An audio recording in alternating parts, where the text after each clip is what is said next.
soon. I think that's it. Oh, excuse me. That's a great way to start episode 55. Excuse me. That was rude. Came out of nowhere. I got us. Okay. This Jingo. I know he was getting food and stuff ready. Why don't you go ahead and do the cigar while we're waiting, and then when he pops on, I'll do the intro and days of the year, and we'll get into it. Okay. Well, this one is the Wise Man from Foundation Cigars. It's a Maduro, so it has a nice darker wrapper. This particular one is a Toro. And the Toro is just basically the length and ring gauge. So it's a good medium, maybe pushing towards a full body on the cigar. Very nice premium blend, but it's from a smaller house. So Foundation is not one of the bigger houses. It's not Monte Cristo or somebody like that. So The more you very mess nice. Oh, that's snazzy. What's going on my phone here? Oh, okay. It's an ad. So, it's good.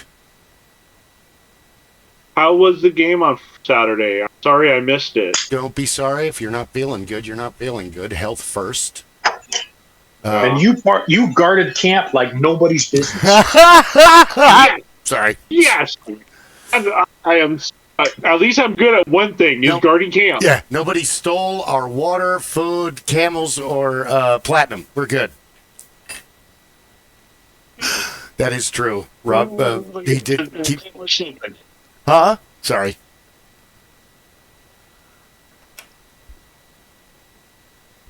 I said I'm glad I was able to accomplish something. Oh, good. Yes, yes. Also, Gary joined us, and Antonio joined us, and Clay joined us, so there were 3 new people to fill in for your absence. And Luna. What Luna. are the 3 extras, you know? Is this thing on? This thing is on. I will be right there. Let me get my stream started. Okay, fantastic. It was a lot of fun, and it's interesting because after we posted everything, I got reached out to by another old gamer who saw it, and he's still fighting in the SCA, so he's a glutton for punishment. But he was like, "When's the next one? When's the next one?" So as soon as we know, we'll let you know. And worst case scenario, you can come and talk shit with us for 6 hours like everybody else does. Yeah. Right? No, Clay and Ed were jazzed. We talked about it all the way home after the game. It was great. And I can't... That's awesome. Yeah, we can't wait till the next one. Antonio was so excited. He's got a place, I guess, out on the east side. Oh. That he said if we ever wanted to hold a game over there, he said, "Come on by, we'll take a look at it, and if we ever wanted to hold a game over there, he'd be happy to host at one point." He really had a good time. Gary was, Gary's an old timer, and he enjoyed the daylights out of it. So all us graybeards had a good time. Yeah. Gary's reaction to us was the best, because at first he was just kind of, neutral disdain. And then once we all started making jokes and being goofy and stuff, man, he was right there making jokes and comments. And oh, okay. You have to remember, Gary is dyed-in-the-wool, born in Hazel Crest, Chicagoland area. Okay. All right? So he's typical Chicagoland in that he has a filter, but the filter is big enough you can drive a Mack truck through it sideways. Right on. That helps, too. I have a selective filter. I put it on when I have to. Not me. Awesome. No filter. Life is more exciting that way. No filter. We don't need it. Hello and welcome to the Supreme Council of the Master Geeks Lodge, episode 55. My name is Bill Kelly. I am Hornswoggle the Great, Lord of the Bridge Trolls, and other such titles that fit. And with me, my fellow council members are... I am Rob Marsden, also known as Jingo the Fool. I am the game master over at my own Twitch channel, The Ship of Fools. I'm also an amateur gastronomist. My wife, thank the heavens, allows me to experiment with my mad creations and occasionally come up with something good. Go, Chris, go. Me? Rob likes to be last. Go ahead, go.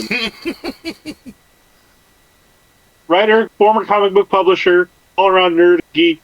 Yeah, that's just me. And I'm Rob the Blacksmith. I am the living embodiment of all the wild conspiracy theories out there because, yes, I am a master mason and I do all that weird stuff. I also have a blacksmith shop, and I just spent the afternoon hand sanding the quillions, guard, and pommel for that rapier that I'm wearing.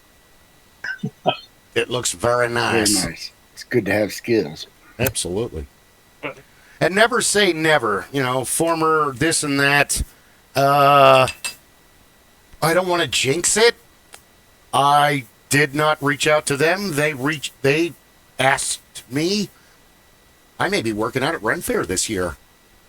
Woo! After 11 Very years. nice. Maybe. I'm not going to get excited. I'm not going to say, but after an 11-year hiatus. Remember the rule. You're not allowed to date any women who are young enough to be your daughter or old enough to be your wife. Women so where you're at now, you've got a good swath of ladies you can sit and have nice intellectual conversations with after you close. That's work now. I was a terrible flirt back in the day, but now isn't it, not only that, you're going to be like I'm a gross old man. You're going to be like me in Vegas. I'm a gross old man to most of the women I work with. They don't, and most of Go ahead. I was just say we walk around and look at these pretty girls in this little tiny outfits, and you think, I'm going to give her $40 so she can get some hot coffee and a jacket. You need a blanket. Here you go, honey. Yeah, but no, I don't want to but and I'll make an announcement when it's the for real deal. But right now it was just, I might need you. Do you have availability? Hey, I just keep that window open. Yeah, I just lost 20 pounds. Hell yeah, I want to see what I look like in my costume. There's a steady paycheck in it. I'll believe in anything you say. Yeah. That, and I haven't been out there. I know they changed the front gate. It's completely different. I'd like to see that. I have found out that I can't go out there as a customer. I don't know what to do with myself. What did you do, Bill, when you were with the Ren Faire? It depended. Was depending on the year, but from 91. Okay, 91. I was a street character, and I had my juggling troupe Eclipse with me, but the auditions for stage acts, I don't remember when they are. They're a separate time, but the auditions to be a street character or street performer are in September. So we went to those and all of us got in, but we missed the stage. So we ended up being street characters. 92, I didn't make it out there in 92. Well, ex-fiance. And then 93, I came back, and my entire troupe had split up, and most of them had quit.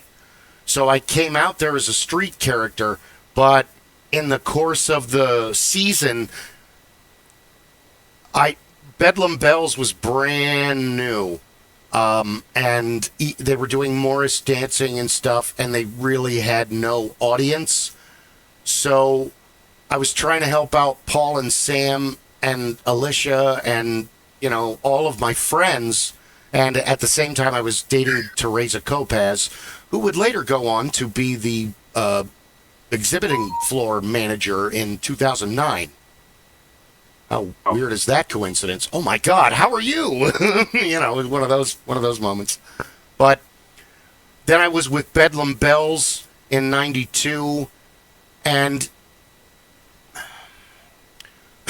okay.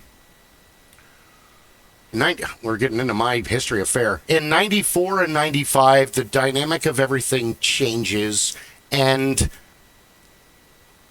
we were all young, we were all inexperienced at a stage show, and I focused on doing comedy antics, and I had a dry erase board and writing crazy crap on it, and all this other stuff. And they wanted the show to be more traditional and it's like, you guys do inside jokes and you try to sing. You're a dance troupe and your only audience is really little girls and very old ladies. I'm not saying this is a bad thing. I'm saying this is the reality. And if there are 8 of us and you want to split a hat, we're going to need to kick it up a notch. And we're going to need to bring it to the audience. The better the participation audience, the better the tips. The more audience participation out there, the better your tips are. Look at Dead Bob. Look at all the Tortuga Twins, the Tankers. They're all audience participation shows. The audience is completely involved in the show.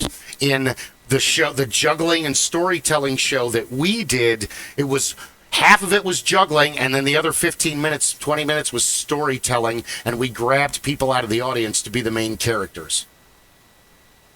Dead Bob didn't exist when we put the show together, so the Zombie Olympics, we didn't even know that was a thing happening in Texas. It was one of those parallel thoughts happening in the same general area at the same time thing. Because we stole the show from Utah, from the Southern Shakespearean Festival. So then Big Mike Beale comes to me and he's like, we don't have a pirate troupe out there, and I really want to do a pirate troupe, and I think we should do a pirate troupe that the ship crashed in Florida, and we're lost, and we're in Arizona looking for the buried treasure. So the problem was that Mike and I had these constant ego clashes because I didn't really want to be a pirate, but he needed me because I knew a network of people that could get it done. And we made Mike.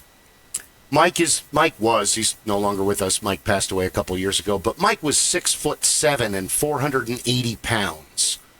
And then we put him in a giant pirate coat and a hat, and Captain Scarlet Murphy of you guys are going to love this, the Salt River Pirates. So that was the whole shtick. The problem was that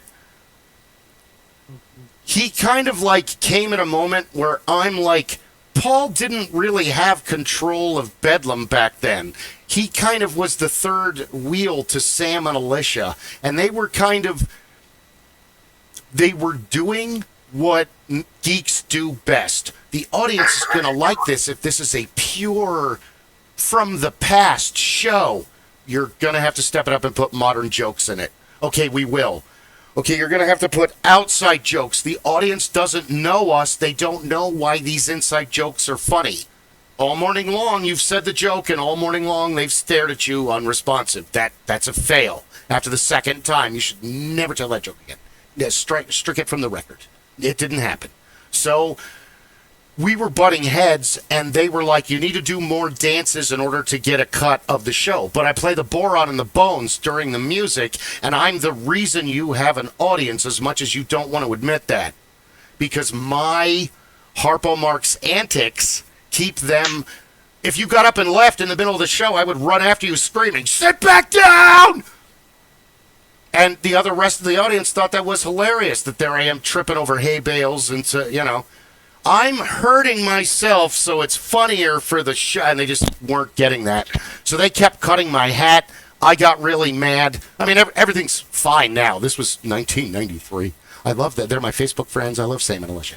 But at the time, I was furious, and Paul really couldn't do anything because he doesn't really gain control of Bedlam until after Sam and Alicia leave, and they go on and they do. Alicia got into taiko drumming, the Japanese drumming, and Sam had a baby, Josephine, and she was being a mom. So I leave, and we're doing the pirate thing, and then there's this weird the Coffee Brothers are in it, and that's where I meet Cookie. Cookie was he's no longer with us also. He was one of the best DMs ever, and the amazing artist, hopefully we'll have him on the show, Keith DeCesare, and Brett Heidke, and a whole bunch of other people, my sister. So we got all these people together, and it kind of never really took off. We were great to look at, and a couple of times we took over the kid play area because actors don't go over there because entertaining children are a pain in the ass. But when you're a scary 6'7" pirate, they listen to you. So Mike immediately made them all part of the crew and had them force, try to rob people and make other people walk the plank, and it was funny. So Mike and I are having this problem because it's like, go ahead, do it. It's like, this isn't my gig. I don't want to be a pirate. I want to be a fool. I want to be a jester. I don't want to do this. That was me in the SCA for nearly 20 years. Yeah, I don't want... He wanted me to be the pilot, and he wanted me to be a Mr. Smith. Oh, Captain Abso-Flogging-Lutely. He wanted me to be Bob Hoskins from Hook. And I was doing it for a while, but Mike had no... Besides a little, cool bits, Mike had no, long game with this.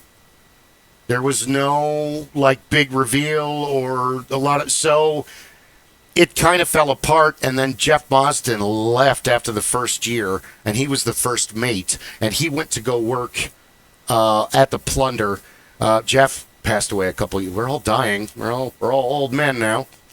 So that was I did that for a while, but I was kind of back and forth with Bedlam and back and forth with being a street character, because when I'm a street character, I have the freedom to do a Bedlam show, do a Gypsy Magic show. I can go over here and do this. I can take my drums and I can help Gary Seiler. He's a guitar player, singer.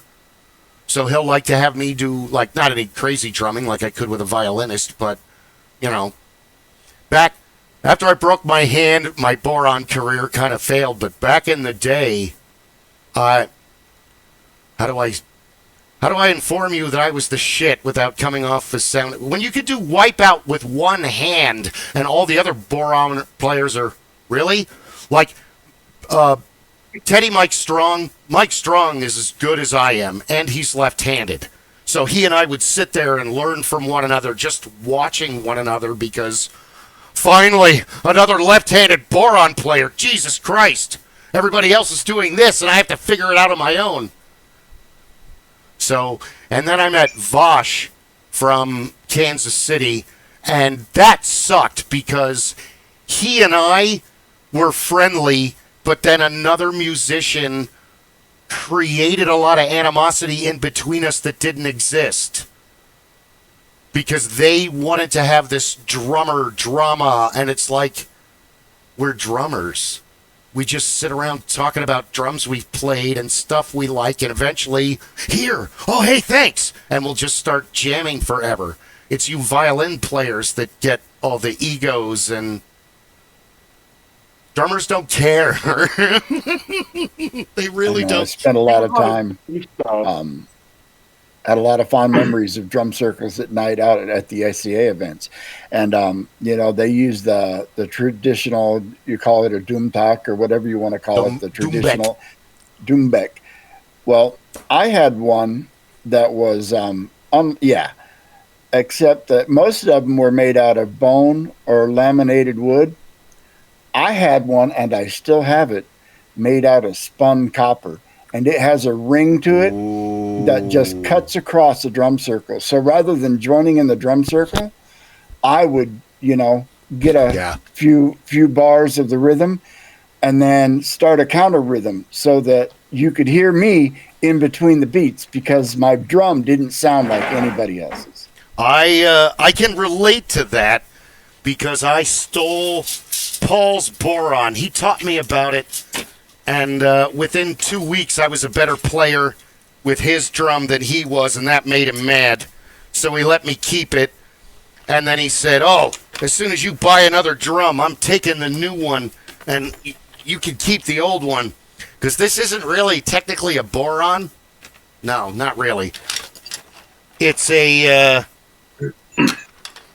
Looks like It's a drum tom. head. It's a tom that's like been a cut down. head. Yeah. Oh man, God, I haven't taken this out for like a year.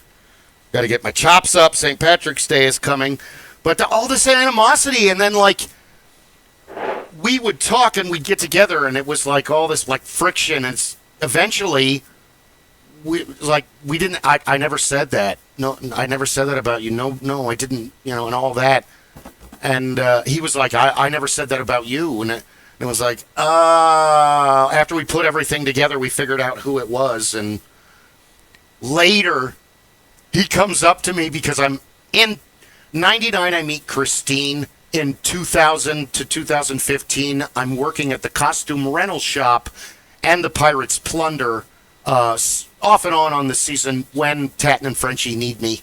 And then also Bedlam Bells, because once I was the first front man for the show, and then it kind of rotated out. But when Sean Martin would come out and be the front man, he was Dean Martin to my Jerry Lewis. So Paul kind of had to fill in, but I mean, Paul's an okay actor, but he's not. It's way easier for me to steal center stage from him. What Paul had going for him is Americans love a foreign accent. Yeah. And Paul had that perfect Cockney accent. Yes, he did. And it was natural. The best was when people would come and it would be a brand new street character. And Paul would be late. He'd be hanging out with someone and he'd come to camp. And he would all be talking and we'd be listening to him. And the new guy would be looking at us and looking around. And hey, man, you know, the place is closed. You can drop the accent. And Paul would smile, and the rest of us would fucking die laughing. And the guy would get all like, what? And we're like, no, he can't, and we don't want him to. The beer's in the back of the pickup truck. I sound just like you. Don't do that. So that's what we sound like to you. I'm sorry. So you had a lot of jobs at Ren Faire then. Everything. I loved Ren Faire because, Chris, you're a street character. It's your first year. You're juggling. You're 18. You have to be in Section 1 at 9:30. Section 8 at 11. Section 3 at 1. And then be sure to be at the opening gate. Be sure to be at the closing gate. So now you have half an hour's that are yours at the amusement park. What I learned really quick, and it's super humiliating if you don't know, I went in there thinking I had a pretty big juggling dick. Juggling guy. I'm not the best in my troupe. Jameson is the best of us. We all had... I was really good at the rings, juggling rings. Jason was better at balls, better at bounce juggling. Marco was better at bounce juggling. He had like 2 tricks that he was really good. Ryan was really good at pins, really good at object manipulation. He could do the David Bowie thing with the bubble. We all idolized Michael Motion. We were really into it. Then you walk around fair, and you think you're awesome, and you're walking around juggling, and you got your balls. And like I've said on other episodes, the shopkeeper will be like, hey, let me see those. And you hand him your balls, and he steps out from behind the counter and just fucking humbles you. This guy can do like all the tricks you've been trying and failing at for like the last year. Never give up your balls. That's the moral of this story. God forbid, stay away from the juggling store. Those guys are better than you, too. So what I learned is that my comedy was a lot more valuable than my juggling skills because, like any other athletic endeavor, You ceiling. Same reason not everybody is a pro basketball player or football player or baseball player. You ceiling. You're only so good. I've never been able to juggle 5. I have been trying. I am 53. I've been trying since I was 18. That would never be me. I can barely get a yo-yo to work consistently.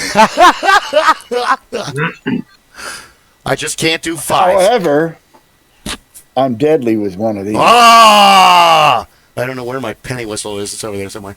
This is not a penny whistle. It's a recorder. There's a bunch of differences. Yes. One, the penny whistle has a lower and a higher range. You blow harder, you get a different set of notes. No. Yeah. Not with this one. You can get 3 octaves with a penny whistle. Don't try that with a recorder. you get 1 octave, and yeah. But I got really good with it, and I'd been playing it a couple of years, and I was out at the war, and the guy's like, your fingering is backwards. Your other hand should be at the top. I'm like, yeah, I don't care. This is the way I play. I had learned I was out at the SCA, and there was this one booth out at the marketplace that had the cheap black grade school recorders for $2 a piece. So I bought one and spent all of that summer torturing my family with it as I learned to play it. But by the end of the summer, I was pretty good. Right on. Chris, I learned early on that if you hawk for merchants and don't ask them for money and just be cool and hanging out, eventually that becomes a job. And oh, really? You may not get cash. You're probably going to be paid in what they make. So I have a lot of stuff around my house that I earned hawking when I wasn't working for my very first years out at Fair. Then there was one year where Christine was like, Paul found out that Christine plays accordion, and she's actually very good. And that, tell your wife, dude, I don't want to go back on stage. I'm happy in a booth now. I understand why boothies never want to go back out on the street and never want to go back to stage things, because all my shit is here. My coffee pot is here. This is the best. I'm out of the rain. I don't have to worry about anybody stealing my stuff. It's all upstairs. My car is behind the shop. No. Paul says that I would be a good accordion player and the Morris tunes are in 4/4 time, and they're all really simple. Yes, they've been described as having a Neanderthal knuckle-dragging beat. You yourself have complimented about how simple the songs are. Paul talks Christine into doing Morris dancing as a muso. So now she and Paul are the two main musicians, and they have a fiddle player. Kathy's playing drums. I'm playing the bones and the boron, because at that point, I'm too old and fat to dance. I'm not doing it anymore. So I become... What's the next dance? Oh, the next dance is about evil and murder and dark, hideous deeds. No. Tell him what the dance is really about. Oi, tell him what that dance is really about. It's about farming. Evil farming. Only done at twilight with human blood. And so that was the whole basis of I would make these dances sound amazing because... Dude, they're real simple. Just to watch the Men Without Hats videos. There's 2 different teams doing 2 different traditions of dances. It's sad that I know that, but that's how much I Morris dance. I went to many ales. Doing it is awesome. Watching it is boring. Sorry. But Christine wanted to feel the life of what it was to be a stage act. And after the first year, yeah, we're going back to the shop. Told ya. You're used to being the manager and having a team of flunkies. Now you're a muso in a Morris team. Opening gate, 5 shows, closing gate, every day. And in street busking when you can fit it in. But for you, it's run back to the shop. Oh my God. Yeah. You gotta give it your all for a half an hour. So it was an eye-opening experience for her. Wow. Yeah. So you had 7 shows a day? 7 half-hour shows a day. Wow. That's insane. Why do you think the Rennies are all nuts, dude? Rennies and SCA people are out of their mind. They go to the extreme to entertain the masses. How do you get rich off of Ren Faire? To do that, you need to come up with a really good act and then open like 6 booths and run the circuit for 10 months. Yeah, what you need to get rich, you need to own the property it's held on. Right. It's what? Going to be 25, 24 bucks to get in there? Going to have to bring my A material. Problem is, I'm completely out of touch. Luckily, geeks change very little. All you have to do is find people with a World of Warcraft shirt, and out at the Ren Faire, they can't wait to wear them. And as they walk by, you go, "For the Horde!" And they either go, "Yeah!" or they go, "Oh, boo! Ha, ha, ha." The last time my wife and I went to the Renaissance Fair, she wore a Captain America t-shirt, and I wore a Galactus t-shirt. So, are we fighting? I still have that shirt. It's a big towering, torso of Galactus with his hand out like this.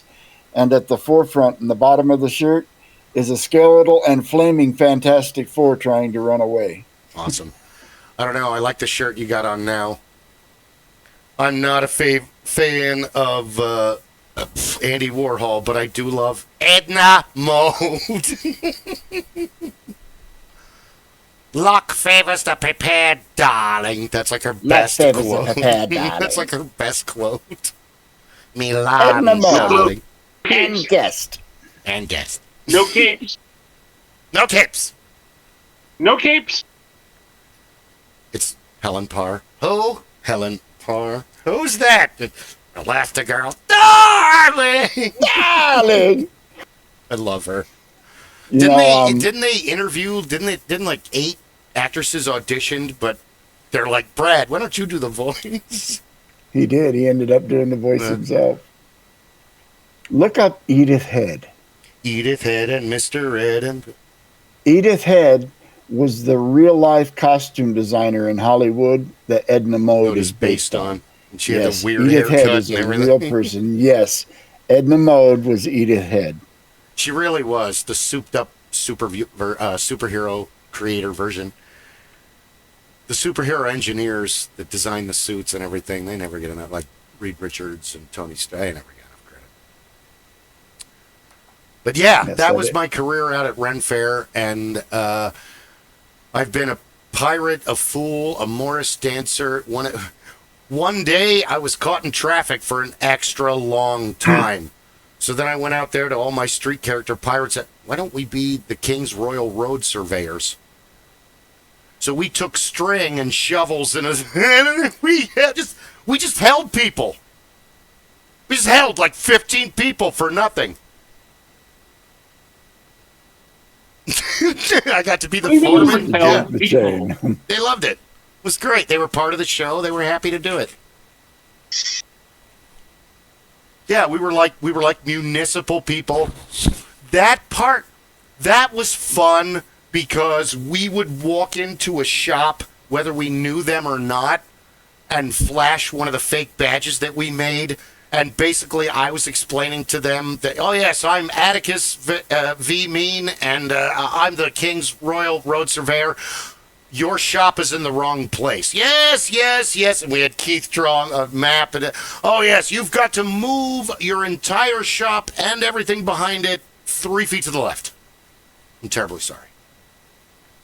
And oh, that's terrible. And the shop owners don't get to play much. So when you go in there and mess with them, I mean, if they're not, like, super busy, if they're very busy, don't even... like and subscribe. If they're very busy, do not go in there and bother them. Just kind of give them the nod and keep on going. I had a different bit for every shop owner. So if you were there's lotions and potions. They sell incense and perfume, and they're next to a basket weaver, and they're almost at the edge of the world stage. Well, no, it's the boathouse stage now. Whoops, just dated myself. Where Dead Bob and the Tortuga Twins and where those guys are.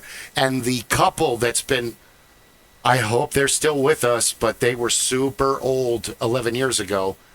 And I would always get Love perfume, and I would put it all over my body. And then I would stand out front, and I would wait till a couple came by, and I would walk up to the couple and go, "Smell my neck," to the woman. And the guy would look at me like he was going to kick my ass, and I'd be like, "Don't worry, it's all right. Go ahead, smell my neck." And I'm like talking to him, "Isn't that nice?" And she would smell, because it was a very pleasing scent to women. To men, it was like, "Oh, it's sweet and flowery, I guess it's okay." But women really liked it. "Ooh, don't you like that?" "Yes." "Wouldn't it be great if your man was wearing that?" "Yes." "Wouldn't it be great if your man was wearing that right now?" What would stop you from just ripping all of his... Oh, yeah, there's kids around. I should probably stop. Anyway, I know just where to get some. And then I would literally take their hands apart, grab her hand, and walk her into the shop. "There you go. Put your purse on the counters and let them have your money. You don't need to go anywhere else, ma'am. Thank you." And the guy's just too busy laughing because the whole side is incense, so there's something for the dudes. The one whole side is like a Middle Eastern Arabic type, it's like all supposed to be Arabian Nights is the theme. I think I remember that shop. They have big incense sticks, and she had very crystal blue eyes and dark curly hair, and he had a dodgy eye. David, I think his name was. God, it's been so long. I used to work for the Dragon Candles guys. David and Mary, another David, they did the bronze. It was butterfly candle holders, and he would take a piece of driftwood and wrap metal around it and then put a butterfly on it, and that's a wall hanging. I have one in the other room. And then, who else did I work for? Their shop was fun because they were on the end at Treetop. I don't know what the shop is now. And I would literally tell, he made copper roses. He made the metal roses, and no one else was doing that in 91. No one. And they were retired and in their 70s in 91. And then I basically, like, each year, it's like, are they going to make it? And the last year they came out, I think he made it outside of the RV one weekend. Other than that, he was having so many heart problems that he was just in there all day. And memory lane. Worked for the Plunder. Worked for a drum store. Worked for Chris and Allison. I would go out and they worked for X. He was a potter. He made stuff like Ed. X is no longer with us. So yeah, I had a lot of different jobs. The costume rental shop was the hardest job I ever had there because I was married to the manager. So my day started at 6:30 and ended at about 7 p.m. 6:30 a.m. to 7 p.m. I love my spouse, but I would drive her crazy. She would kill me after having to work with me for about 3 days. Yeah. Because I'm a lot. Ask my coworkers. The problem is that the work, we couldn't keep it separate, and that's bad. But other than that, it was a pretty well-oiled machine. But I did a whole bunch of, like, grunt work in the early part, but then from 9:30 till about... From 9:30, the bridges go down, and then I would start hawking. And I would basically pay attention to what people were wearing and use that against them.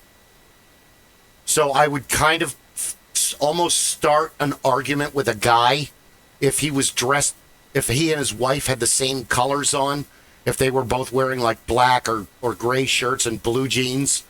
And I would kind of like in the middle, neutral, start an argument with him. And then when he would get aggressive, I would say, don't be mad at me that she dressed you like her this morning. And they immediately look at each other and they go, oh my God, we are wearing the same colors. We need to fix that, you two. Let's get in there. And I did that. Then there was Beth or Christine went to Goodwill, and they found a kilt for a baby, like for a 2-year-old. Like the smallest kilt I have ever seen. Thrift stores are where I got most of my wardrobe for the war. Always check out your local thrift stores. Goodwill is a gold mine of other people's crap they don't want.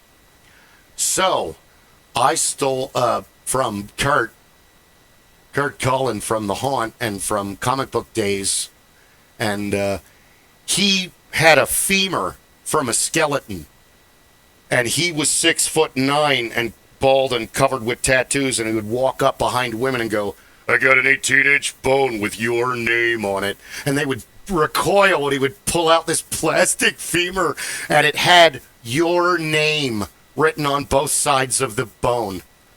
So Christine and Beth took one of the hangers for pants, and they put your name on the back of 2 pieces of paper.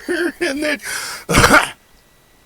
so I would wait till a couple was coming up and a crowd gathered, and I would hide that behind my leg, and then really loud, oh, they're here, they're finally here, she finally brought them. And there's a couple hundred people standing around at any given time in the front. It doesn't really get slow until after 1. So if you get there before noon, you are totally fair game for me, because I get to fuck with you. I'm the first person that fucks with you before you get in the gate. And I'm basically at this point entertaining the sheriff, the security guys, safety services, and the gate crew, because my guys have heard my shtick for years. They, unless I come up with something new and they're like, that was funny. Okay, note to self, repeat that 8 times or until it dies. So I would hide the tiny kilt, and I would run up and go, oh, I'm so glad you're here. You see, she called ahead hours ago and said she wanted the best kilt for her man. So we went ahead and reserved it and put your name on it. Come on, let's go put it on. And 9 times out of 10, the dude would try to, hey, no, come on, let's go look at the costumes. I got kilts inside that'll fit you. Because you don't, the brave men wear kilts out at fair back in the day, and then you get to the 90s and everybody's wearing kilts. But now, that was the same with the wars. Like, everybody's wearing a kilt. It's not really a statement if your statement is I'm like everybody else. Yeah. Once Braveheart came out, kilts were common. Yeah. Well, I always wore the motley. You know what the motley is, right? Yeah. Okay. Yeah. In fact, I still have a pair of motley pants. Do you really? I do. That's fine. I got my fair stuff. That's why I'm like, yeah, I can work out a fair. I just lost still weight. have I can't wait to see what I look baggy, like. puffy pirate shirts. My jester costume long since won't fit me. Not a problem. I got a fit pair me of about pants. 100 pounds ago. I got a pair of pants that'll fit you. Oh, I wear the motley pants and, like I said, a puffy pirate shirt now. And I have a couple of different jester hats. Nice. I would wear my jester hat on the stream. The problem is that it's made out of crushed velvet. Oh. And the way the light plays on it, the camera filters do not like it. Hats are because it throws off odd light pattern. Actually, let's find out. Hold on. Hats are idealistic out at fair, but usually I end up losing them. I got my felt gray one that Christine bought me that I absolutely love. She got 2 of them. She got like a black one and a gray one, and the dark gray one, and the gray one fits great, but the black one, she ended up having it. Oh, nice. I love it. Right on. Oh, that's cool.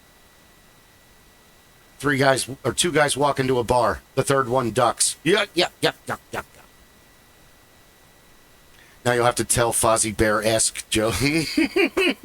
Waka, waka, waka. Waka waka! I love Fuzzy Bear. All of his jokes are dad jokes, basically. Yes, they are. Oh, Kermit. And he's always so upset whether he's going to do good or... He really embodies a vaudevillian or a stage performer.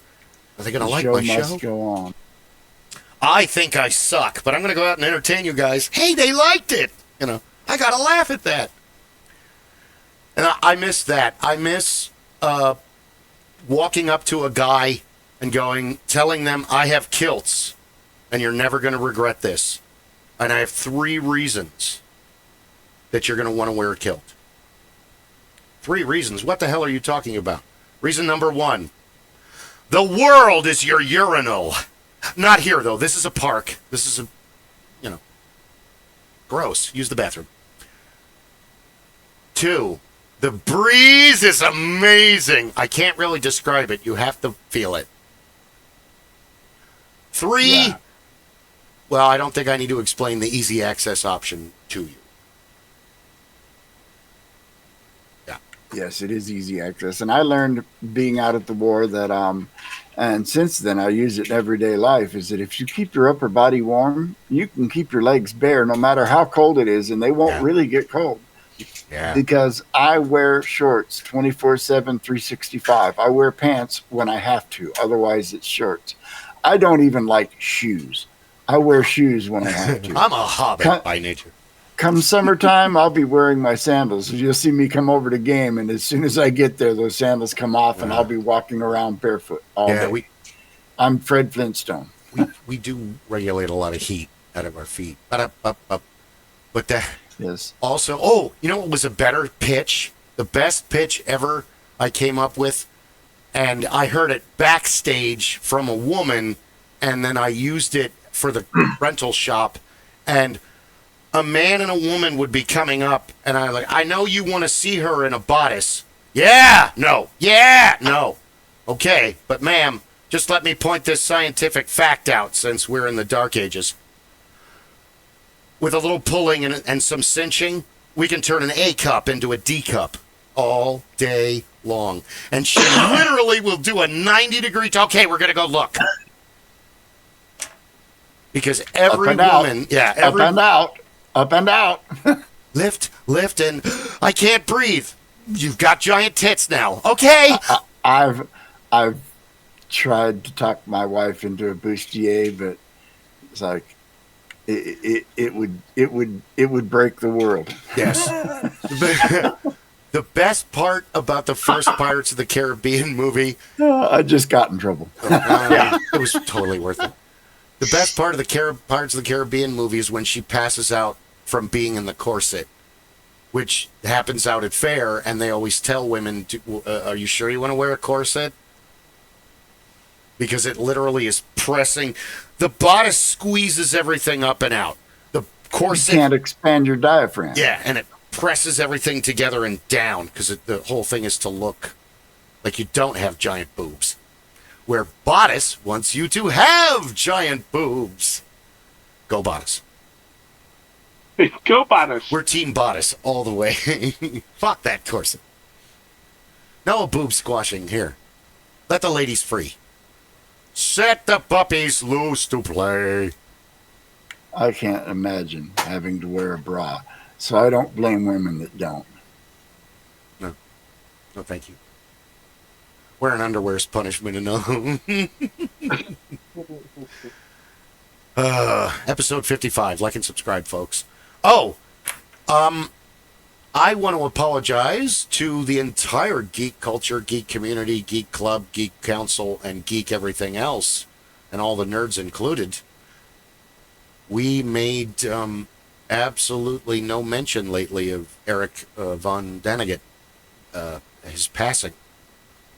He passed away? He passed away about, 3 or 4 days ago? On the 10th. 3 days ago. Really? Oh, so the old show wasn't even there, so never mind. But yeah, Chariots of the Gods, the creator of the ancient alien theory, and if you haven't seen his movie, watch it. But it's pretty much like watching the show on the History Channel, Ancient Aliens. I love Ancient Aliens. I do. That his book and his movie is where the show comes from. He has traveled the world. Is that the guy with the crazy hair? No, that's the guy with the thick European accent. The Anunnaki that came down and they told him and they took the... He's that guy. Giorgio Tsoukalos is the dude with the crazy hair. Aliens. He's that guy. He's become a meme. He makes them pretty interesting. Aliens. They all make some pretty interesting I believe in points. the possibility of aliens. I'm not absolutely certain that we have been visited by them.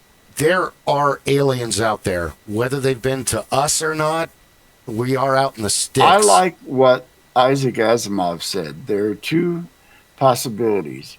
Either we are alone in the universe or we are not. Oh. And both are equally as terrifying.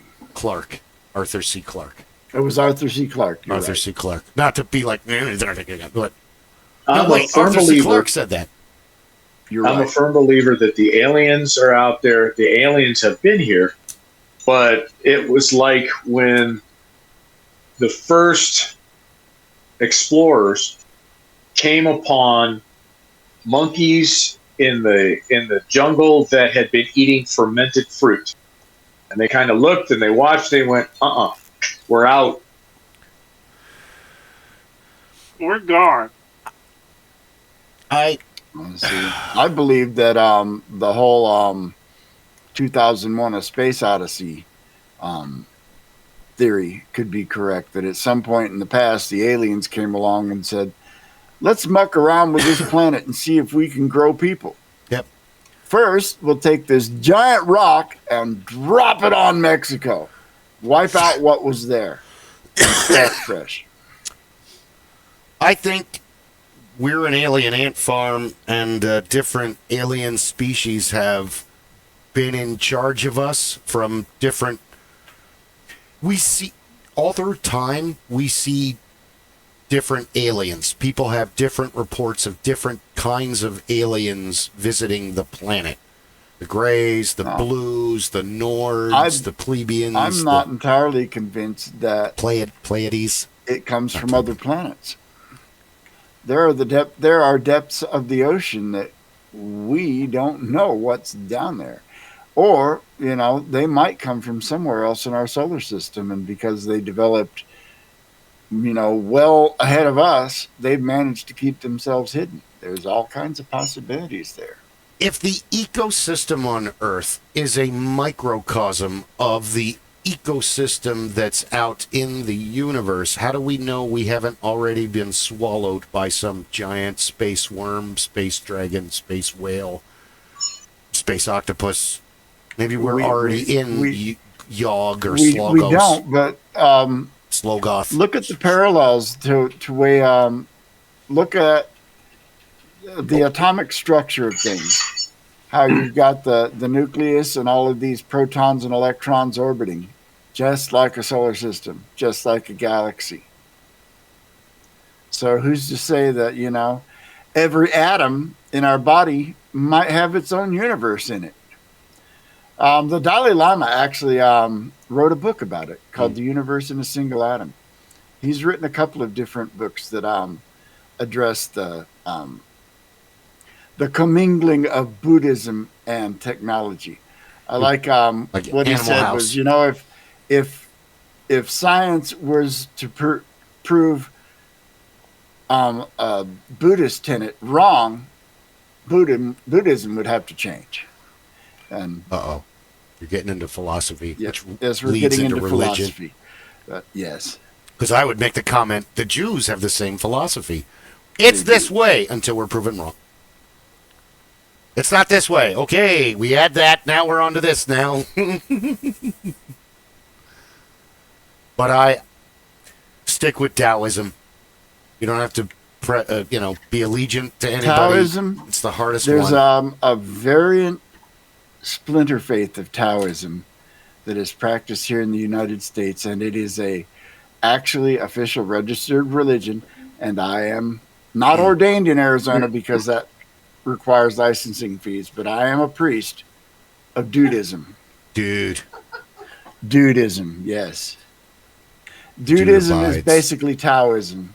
It's the same tenets, you know. The dude abides. The dude abides. And then the In night. fact, I think that's I'm the gonna only do the Church of cosplay I've Gnome. ever done. The Church of I've Gnome. got the bathrobe. The Church of Gnome. The Church of Gnome is actually real too. Is it really? Yeah. I want a gnome hat.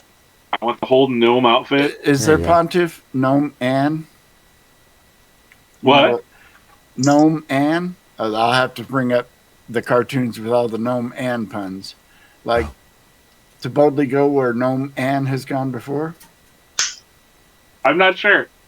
I keep seeing their ads, like their reels on What TikTok. God has and brought YouTube. together, let Gnome Anne tear asunder. It's like their main mantra is "We are not a cult," Round John and that Virgin. just makes me want to join it even more. We are not a cult.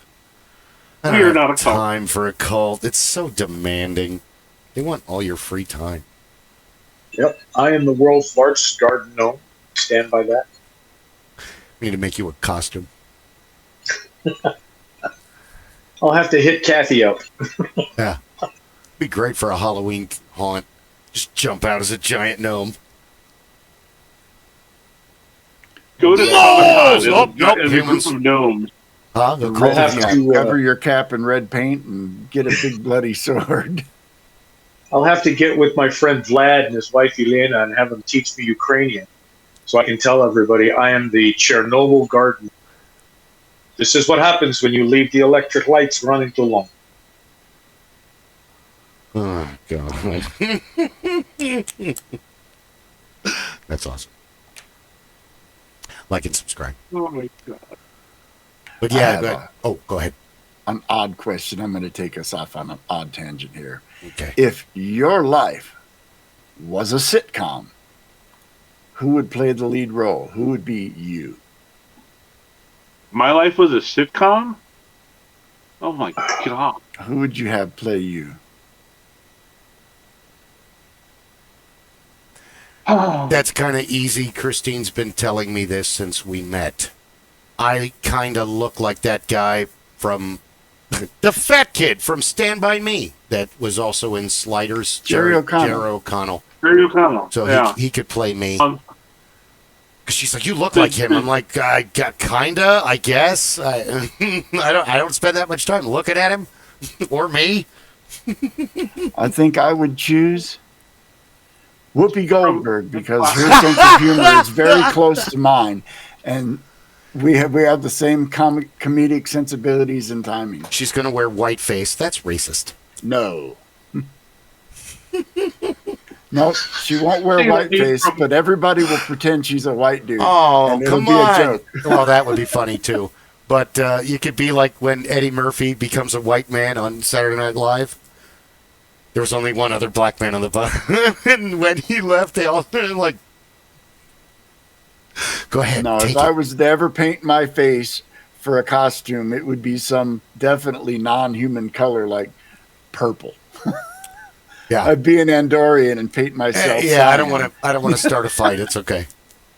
Robert Downey Jr. is the final line of that You know, because everybody's all pissed off I for no give reason him a now. lot of credit for doing that because he did it without being disrespectful. Well, without being any more disrespectful than you can be for wearing blackface.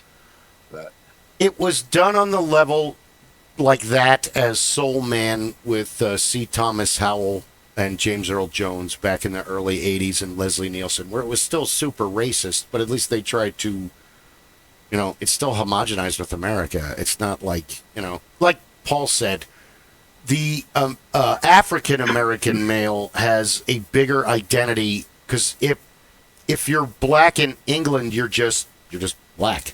But if you're black in America, you're an African American male, and there's a whole culture, and there's a whole, so the English black guys were jumping onto that. So were all the Jamaicans. Straight through unity, all that, and then it's like, yeah, why aren't we? So Paul kind of watched that happen in the early 80s in London. He made a lot of comments about that. Not that I wanted to get on a super charged topic, but you brought this up. They're kind of on a tangent, yes. Okay. St. Patrick's Day is almost upon us. Anyway. Rob, Chris, who would you have you play you in a movie? I'm thinking the guy from Blake Placid. Can't remember what his name is. The chubby dude with the beard. IMDb will answer this question. I haven't seen the remember movie. his I'm name. going to guess. Oliver Platt? Yes, Oliver Platt. Oh, good choice. He is a fantastic actor. Love him in Three Musketeers. Yes. I got that from the Queen of America. There's no Queen in America.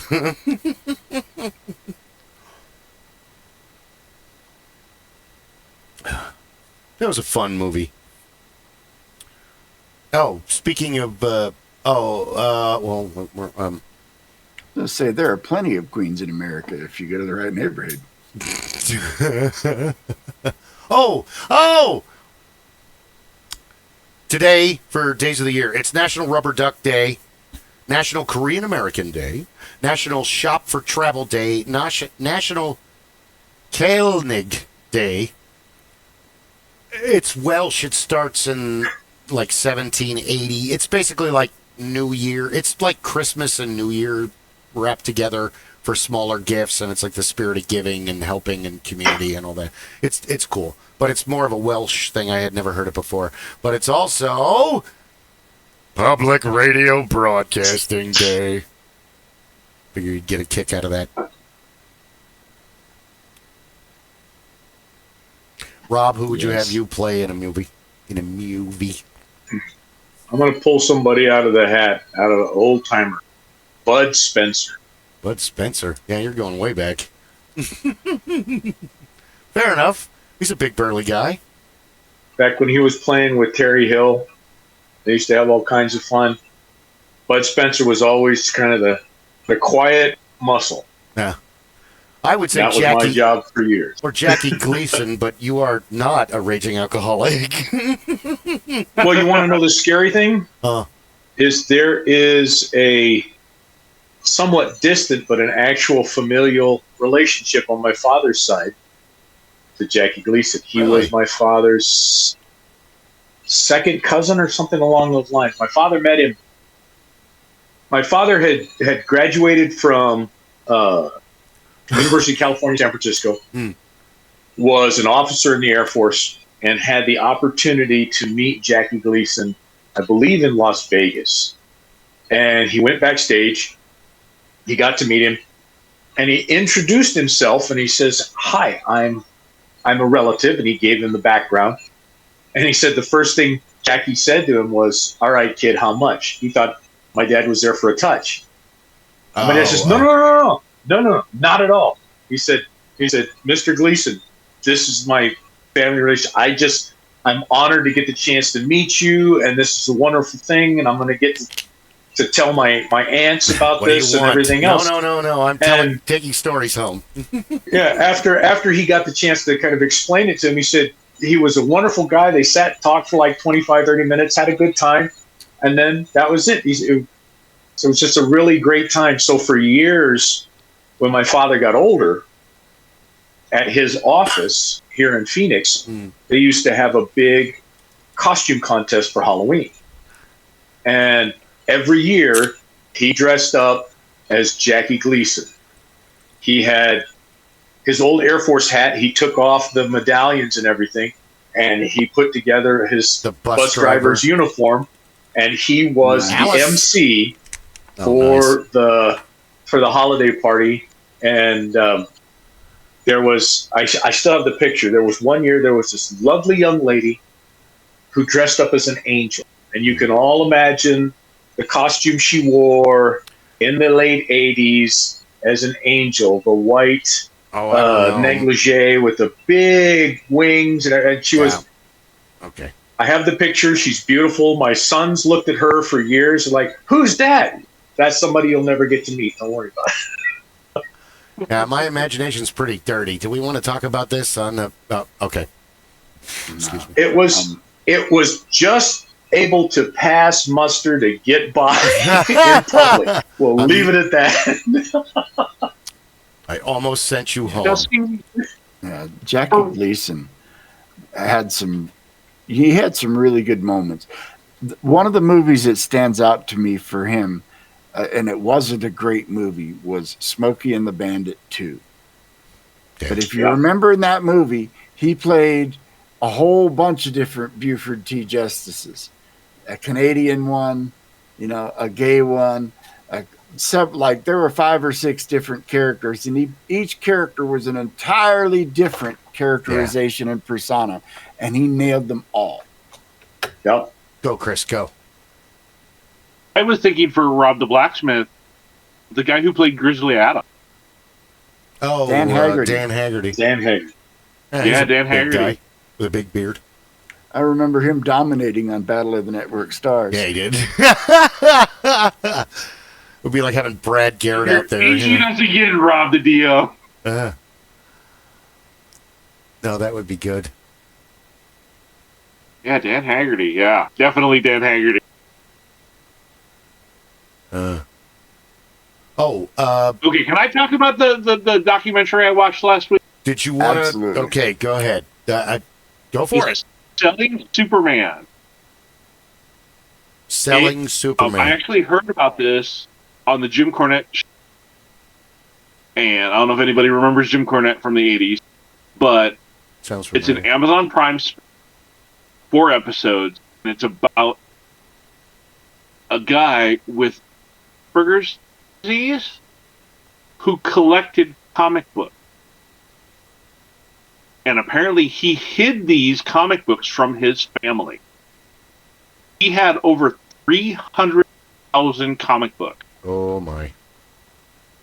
And he had Superman #1. Action Comics. No, not Action Comics. Actually, Superman #1. Ooh. Still worth about The $3 first- Not the grand Holy today. Grail, Yeah. but still worth a lot. Yeah. Yes. Apparently, he hid these. He had 2 sons and a wife, and he just kind of hid this from them. Nobody was allowed to talk about the comic books. You could not bring anybody over. The kids were not allowed to talk about it, and it was hidden. And I guess it got to the point where it was a hoarding situation. You think? Wife got fed up with it, and she divorced him. She's like, I don't want anything to do with the comic books. I want nothing. And she left. Tired of hearing about Superman. And the dad died, and so the sons the older son has to come in, and he's going through all of this stuff. I mean, boxes and boxes and boxes of comic books. And he doesn't know anything about it. And then they stumble across the Superman #1. And they send it off to get it graded. And it is one of 2 7.0s. With the 10.0 being the best. 10.0 being fresh off the press. Yeah. Right. Yeah. Right into the Mylar. There's 2 8.0s, and then there's 2 7.0s in the world. And apparently they have like Superman #1 to like Superman like 450. They've got a complete run. Wow. Of Superman. It is insane. He must have been buying like bulk from comic book stores or estate sales because he had like 100 copies of Star Wars #1. It was insane how much stuff this guy had. Hold on, I gotta know. I mean, this guy could tank a market had he been interested in doing so. pretty much. Well, I mean, he found like small dealers, like what's the big con in Chicago? Is it C2E2 in Chicago, or I have no idea. one of those ones back east? And they found a couple small vendors sell comic books, and they would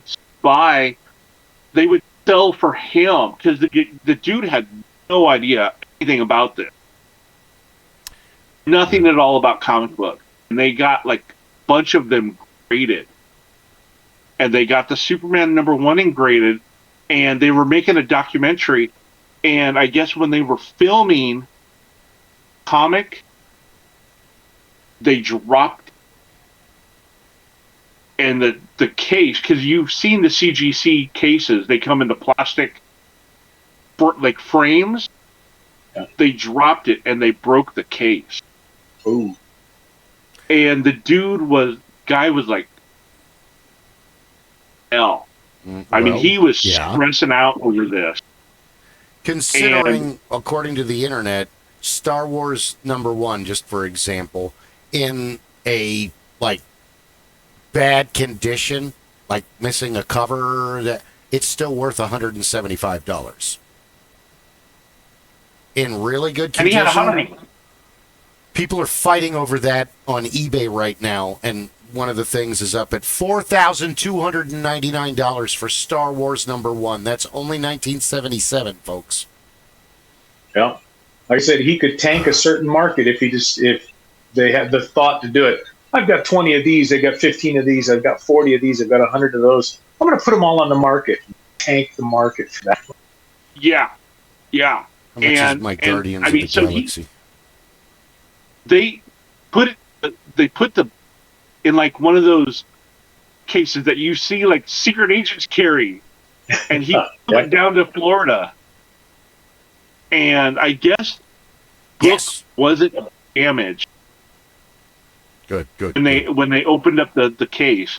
That's good. And I guess, they found an artist, and so this guy, any books that they get graded, they get their own label, their own private label on their slab. But it was a wonderful, wonderful freaking documentary. I highly suggest watching it. You know, the guy regrets making the documentary. I mean, it really. Why? He never got to process his father's death. Oh. And it was, now he's a millionaire, and yeah. A millionaire? I know. I think they sold Man #1, and it got like a couple $1 million, like almost 1.1 million. Wait. Hold on. Back up for a second. He had one, dude. He had what? A Batman #1. Action Comics 38. No, Batman #1, the first of the Batman comic book series. Oh, the first of the Batman. The first, okay. The same as he's talking about the first Superman, not Action Comics 37 was Superman, 37. I believe. Yes. No, he's talking about the actual Detective Superman Comics 37 51. Batman. Is Detective Comics 27 or 37 for first appearance of Batman? But he had a Batman comic #1. Yeah. If he had a good print of it, that's $2 million right there. Yeah, it's on Amazon Prime, so if you have it, highly recommend watching it. It's just, it was sad. It was sad watching dude try and deal with all of this. They had to get, they had to buy a warehouse, and then they got the metal shipping containers to put the comic books in. And they had to invest money into like a security system, climate control, and a safe. And, you know, they put all of the high-valued, graded books inside this safe. Well, it's the same in theory as, you know, oh, I won the Powerball. Well, where are you going to invest the money? Well, I'm not going to invest it. Right. We just can't keep it in your house. People are going to figure that out. I'm going to keep it under my bed. Yeah, I came home and it's all gone. Really? So I'm gonna keep it in the house underneath Fenner's bed. Good luck, guys. Have a good time. Superman #1 from 1939, a recent high-grade condition copy sold for $9.1 million. Yeah. And he had a 7.0. Okay, it was on the Superman Heritage #1. Auctions is the one that sold it. Almost positive they have it on their website somewhere. 2.3 million for a 7.0. How much is my Power Man #1 worth? I got Guardians of the Galaxy #1. That's up to $400. Yes. There you go. Yeah, it was only at $50 a couple years ago. That's awesome. Star Wars #2. Power Man. Hold on, I'm looking up Power Man. All right. $199. I'll take it. Well, no, I'm not going to sell it. But Superman #2, is that what you said? No, it's Star Wars #2. Star Wars #1 we already looked up. Yeah. Oh, hold on. Star Wars #2. Spelling. I remember reading the Star Wars comics because a friend of mine had a subscription to them, and Really? I remember they had that one character that it made me quit reading the comics. They had this rabbit character. Oh yeah, green rabbit guy. Yeah, that was jumping the shark for me. That was like, ouch. You have a good thing going, and then you add Scrappy Doo to it. No! It's like the later Jetsons episode when they added that orbity thing, whatever it was. Scrappy Doo. Yeah, Crappy Doo. I hate Crappy Doo. Star Wars #2, low value, missing a cover and the dog peed on it, $31 all the way up to $1,595. Not bad. Well done. No, mine's autographed though. Ooh, you'd have to have a dude look at that. I don't know how that, or a woman, one of them certified, one of the certified authenticators. The only thing I have autographed CGC, book-wise, it might be worth something someday is a couple of years ago we went to Phoenix Fan Fusion and I met Derek Riggs. Oh. Do you know who he is? No, but I've heard that name before. He was the artist for all of the early Iron Maiden albums. He invented Eddie. Really? Oh, yeah, I met him. Yes.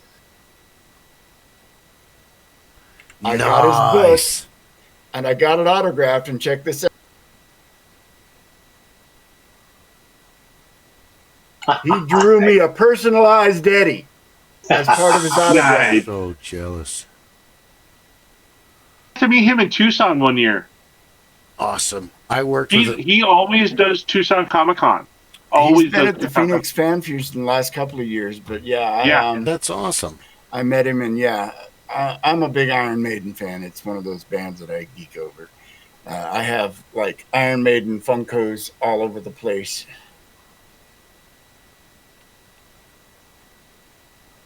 Iron Maiden fans are intensely loyal, and a lot of them are diehards, and they will not listen to any other music. That's not me. Well, no, I didn't say that. But you're right. I know a lot of people that I have met. It's like V. Snyder of Twisted Sister. He's like, if it's not metal, it's crap. I was that way at one time, but no. Yeah, you evolve eventually, and you're like, have you seen these guys live? You either evolve or you fall into the comfort music groove. Like I know some coworkers at work that they listen to what they listen to probably because either it was what they listened to in high school or it's what their parents listened to when they were in high school, and they haven't moved beyond it. And it's like, no, I love my music from high school, but I need new things. I need different things, and I love all kinds of music. Yeah, if there's a good mariachi band, I will sit and listen to it. Especially live music, because watching a musician actually, crank the stuff out is just the most amazing thing to me. Yeah, That's another draw going out to Ren Faire. Every 200 feet, there's music you can hear in another direction. And bagpipes. God, I miss bagpipes. Most humans don't say that. Bagpipes. No, they pretty much almost make you cry after you hear them for 30 years. You know. Scotland the Brave. So interesting though, selling Superman. It sounds a little bit like the comic book villains movie with Donald Logue and Carrie Ellis. Wesley. My Wesley. Carrie Ellis. Ellis. Yeah. Only he's the opposite of Wesley. See, because he's in this movie. Well, if you expect him to be the Man in Black, you're in for a huge fucking surprise. He is 180 degrees from that character. We were talking about Jackie Gleason, and I wanted to add, it's talking about 180 degrees because comedy is tragedy, tragedy is comedy. My favorite Jackie Gleason movie, although I do love the Smokey and the Bandit films, would have to be Nothing in Common with Tom Hanks. And it is one of the more underrated. I can't wait to get away from my parents. Oh, wait, my parents were actually pretty cool. Oh, wait, my dad's really sick. What? My mom divorced him? What? He's dead? It's one of those movies. I don't know if you guys have seen it. Yep. I have not. You couldn't get away from it on cable after it made the transition. Now movies are instantly on cable. That blows my fucking mind because we're from that age when you had to wait for a year or two for it to come to VHS. Right? I can remember before that, before there was VHS. If you were lucky and you saw the movie on its theatrical run, maybe you could get lucky and it would come back on a second run because movies did that back then. The popular ones would come back around for a second run. Yeah. Or if it got onto TV, because there was only network TV, you'd get to see a cut up and edited version of it. If you caught it on the night it was on, because if you didn't, it was gone. It may or may not ever come back. Same with most of your TV shows. You didn't catch that episode, you better wait for this summer. Maybe you can catch it on rerun. And if you don't catch it then, you're never going to see it ever. Right now I'm going to say the idea. Star Wars special. One more time. Kind of like the Star Wars holiday special. You didn't see it? You never saw it. I did see it. I did see it too. Yeah, well, I saw it. B. Arthur singing the lyrics to the Star Wars theme. There's actually words. Yes. Poor B. It had Art Carney was the narrator and host. It had Harvey Korman as an alien chef. I love Harvey Korman. These were the people that put on the variety TV, the 70s variety TV shows like the Carol Burnett Show and Donnie and Marie. And these are the people that were given charge of this. And it's like, What did you expect they were going to make? They were going to make a comedy variety show about Star Wars. Yeah. Well, we've always had that. I mean, even, not Star Wars, no. But Rowan Martin's Lap In, A Show of Shows, and, your show. But, yes, Farmer agrees. Oh, no. So many good TV shows that ended before they should have. Yeah. I think they could make a video game like Howl's Moving Castle. Only not Howl's Moving Castle because the Ghibli studio would sue the shit out of you. But you know how he has that dial in front of that door? Yes. And wherever you put the dial, that's where the door opens up to. So, we need to make one before everybody dies for 60s, 70s, and 80s so that kids can experience. This was what it was like to only have 4 fucking channels and PBS and, public access. Public access. Yes, I remember when TV went off at night. You had the little tone, and then you had the pattern, and then you had the ant races. Yep. Ant races. That's the aliens trying to contact us. This white noise conspiracy theory. I don't know what you're talking about. It wasn't the aliens, it was the ghosts. The ghosts. They're here. Carol Ann. Tell him it was Carol Ann. She was trying to get in touch with. Tell her that if she doesn't answer, she's going to get a spanking. I don't spank my kids, and they know that. Craig T. Nelson. You remember having to mess with the rabbit ears on the TV to get the picture in clear? At first, yes. And then before we actually got an antenna mounted on the roof. Then we got everything.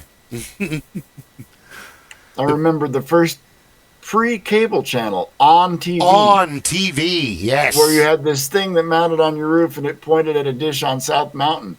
And Channel 45 at 9 p.m. became on TV. On TV. And there was all kinds of stuff on there. If you didn't pay for on TV, you could sit there as a prepubescent boy and watch the R-rated movies with the squiggly line down the middle. I see boobs! I see a boob!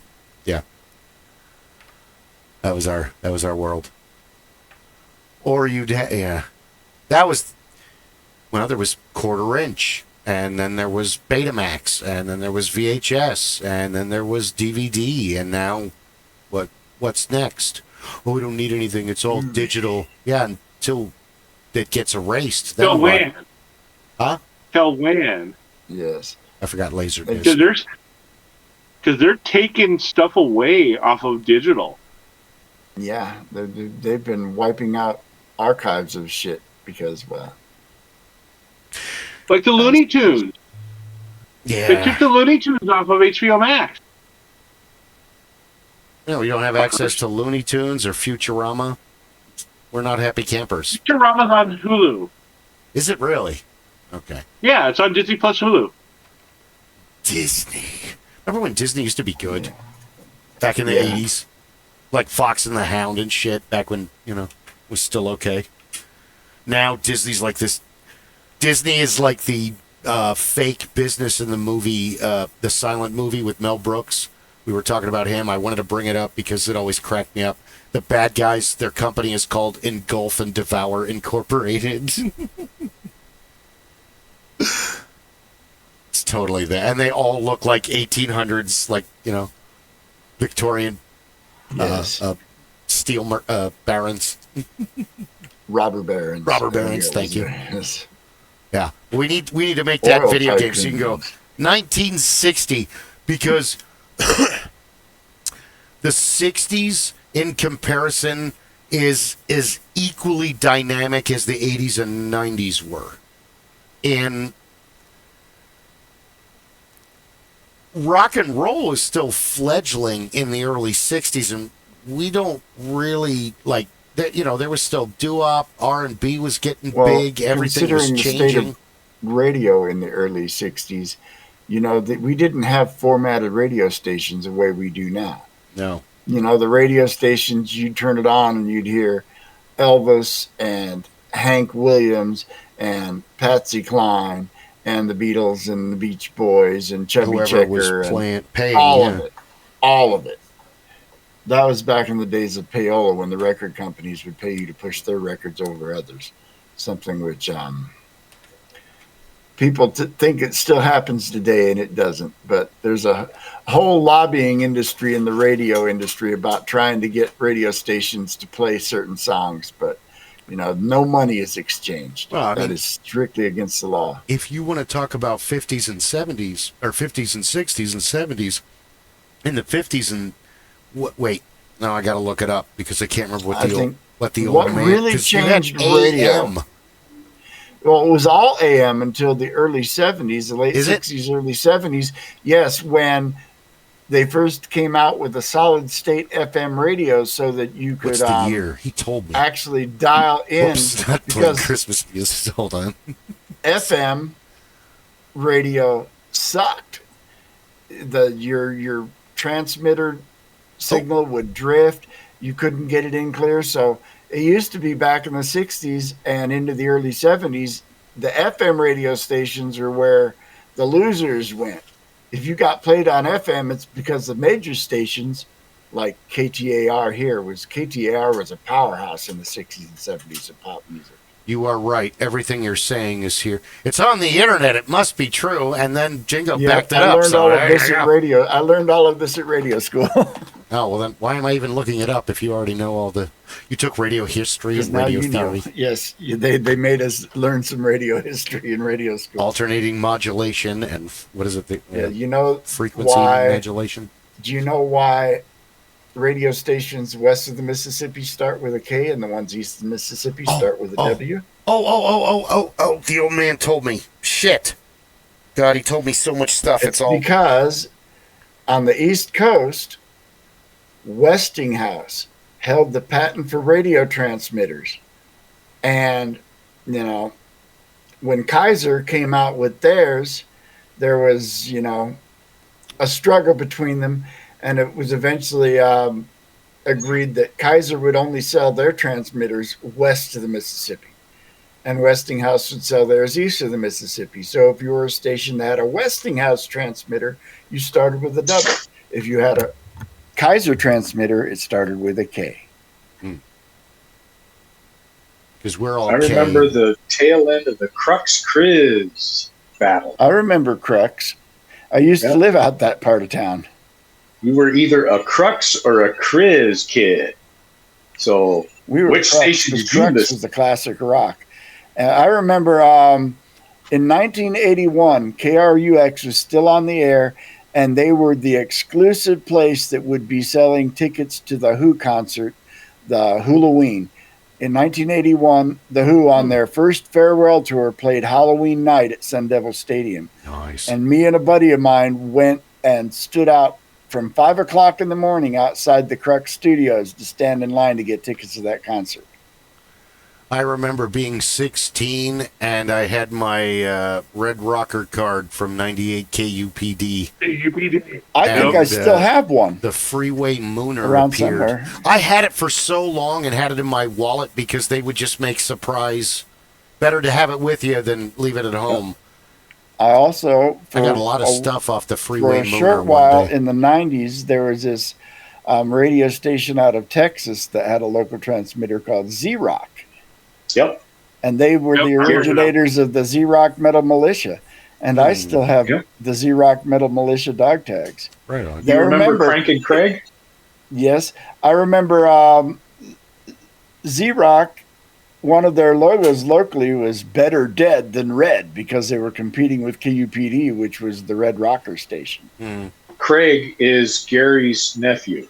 Oh. Frank and Craig is Gary's nephew. So when they went awesome. live here, the first radio, the first commercial that Craig did, he's talking about Z-Rock and Metal Militia. We're going to make this happen in KZRX and everybody get out there. And then as the close of it, he says, "Hello, Uncle Gary." That's awesome. Had a lot of fun in my radio days. Yep. Well, It didn't pay squat. That's why I don't do it anymore. But you remember Mary Alice from KDKB? Yes. Mary Alice, she was one hell of a nice lady. She used to do remotes from the Coliseum, and I worked at the Coliseum for years. I worked with the Red Licorice Man, and we used to the 98 KUPD Red Licorice Cotton Candy, and then I remember that. She introduced me to Mary Alice. She was where he knew everybody, of course, because when he wasn't an optometrist and doing all of that stuff, he was the Red Licorice Man, but he also worked with others out of the persona. And we got to meet a lot of the folks that he knew from the different radio stations. Mary Alice was just really cool. She would do the remotes, and because I worked for the Coliseum and the food vendor there, every time she would do remotes, we hooked her up. She didn't have to worry about drinks and food. She'd be out there all damn day long on it for the fair and whatnot. So, right on. That's I remember. Cool. Oh, it's almost 7 o'clock. We got to turn on. It's Sunday, 7 o'clock. We got to turn on 104.7 KZZP. It's time for Dr. Demento. Oh, yes. Exactly. I watch Dr. Demento every Sunday night. Yeah, sit there and listen to the radio and say, Dr. Demento, Dr. Demento. Was it 7 or was it 9? I don't remember. It probably went both over time. I think it went from 7 o'clock to 9. And I remembered I was always getting trouble listening to it because my bedtime was 8 o'clock. Yep. I finally talked my mom into letting me stay up on Sunday nights to listen to all of Dr. Demento. I'll just play it till I fall asleep. I swear. Yeah. He only just recently retired. Yeah, he's been on. Yep. Well, within the last year. Weird Al Yankovic started out on volunteering at the show. Yeah. I remember listening to the show the night he had Al in the studio and they recorded Another One Rides a Bus. That was where Al met his drummer, Dave Bermuda Schwartz, because Dave Schwartz was just a random dude in the elevator as Al was going up to, I'm going to be on this radio show. It's like, you need a drummer? I'm a drummer. I don't have my drums with me, but I got this suitcase. And if you listen to the original recording, you can hear that Bermuda Schwartz is banging on a frickin' suitcase. That's awesome. Meant to be. Right. Many iterations, but it was meant to be. Hey guys, I need to bail. I need to take my meds and stuff, so I am going to You have been jump off sick. for the night. We're just glad you're feeling better. You missed the game, Yeah. and you look forward to that every month like the rest of us. Yes, I do. Yes, It's there been a very were long many time times since I when played. they needed you and they're like, well, we need somebody that can do this. Well, Chris's character could do that. Shit. Crap. Anyway, okay. We had a lot more Intrigue and role play. Well, yes, but there was a lot more of the outside aspect where you would have come in incredibly handy with the ranger skills, even though it was a desert. Don't worry, there'll be another time. Unless you quit, there's plenty of games to come. I mean, unless we all stop playing. No, reason. I'm not quitting. I'm not quitting. Me neither. I don't want to quit. Please don't make me quit. I love it. I'm having too much fun when we do it. Clay. Before I bow, Saturday from 10 to 4, Superhero Saturday up at Metro Center. This Saturday. This Saturday. Okay. That is show 1 of 2, and then I'm done. Please post it on the council's Facebook page. I will. And then, make a short for your YouTube thing, and then we can post that too. Okay. Hope you feel better. Sorry you're not feeling 100%. Right. I'll see you guys later. Have a good night, Take sir. care, brother. Rest well. Whoops. Oh, that was loud. So Excuse as I came in at the beginning of the show, right before I jumped in, I heard you guys were talking about Antonio and Gary and Clay, and what was their reaction to the game? Did they all have a good time? Yes. Yep. Antonio and Gary were very excited. As I mentioned earlier, Antonio was so excited. He's got a place he thinks would be a great place for us to hold a game out where he lives out on the east side. If we ever had a desire, he said, just let him know. We can come by, take a look at it. If we'd like to use it, he'd love to host. I told him, hey, we how enjoy far doing east is his east I side? think he's living out towards, if I remember correctly, I believe he's living out towards middle towards North Scottsdale. So not real far east, but north of where you are. So. I'm near the border of North, well, not northish Scottsdale. Anyway, Clay had an amazing time. I'm glad Gary and Antonio had a good time. Ed and Clay and I talked about the game the whole way home. Clay really hasn't, for all the Warhammer stuff he has, which I am amazed how much Warhammer stuff he has. He's going to be making videos forever. And now I've pushed him into that community and everything. But he's like, I really needed this. I just needed it. All three of us have been through it. Many other men. Many other of our viewers have been through it. You don't necessarily have to be married to be together for a long time and go through a divorce, a separation, a nullification, where when a male cohabitates, many of us are chaotic, but a lot of us are creatures of habit. So the first 10 years of separation of being with somebody you've been, once you hit that 20-30 mark with another human being, it's really hard to adjust at first. That's why old people are devastated when the person they've been married to for 45 years just, he took a heart attack and died. I love that saying. But they're just devastated that that other person has become such an integral part of their life, and now they're just gone. So Well, I'm glad I was able to give him some diversion and a bit of a good time. Oh yeah, get his mind, because that's that's what I like about my gaming, is it's the land of make believe. You can live out your fantasies, like having money and getting a full night's sleep and having friends. Yep. It's the ultimate escape with rules.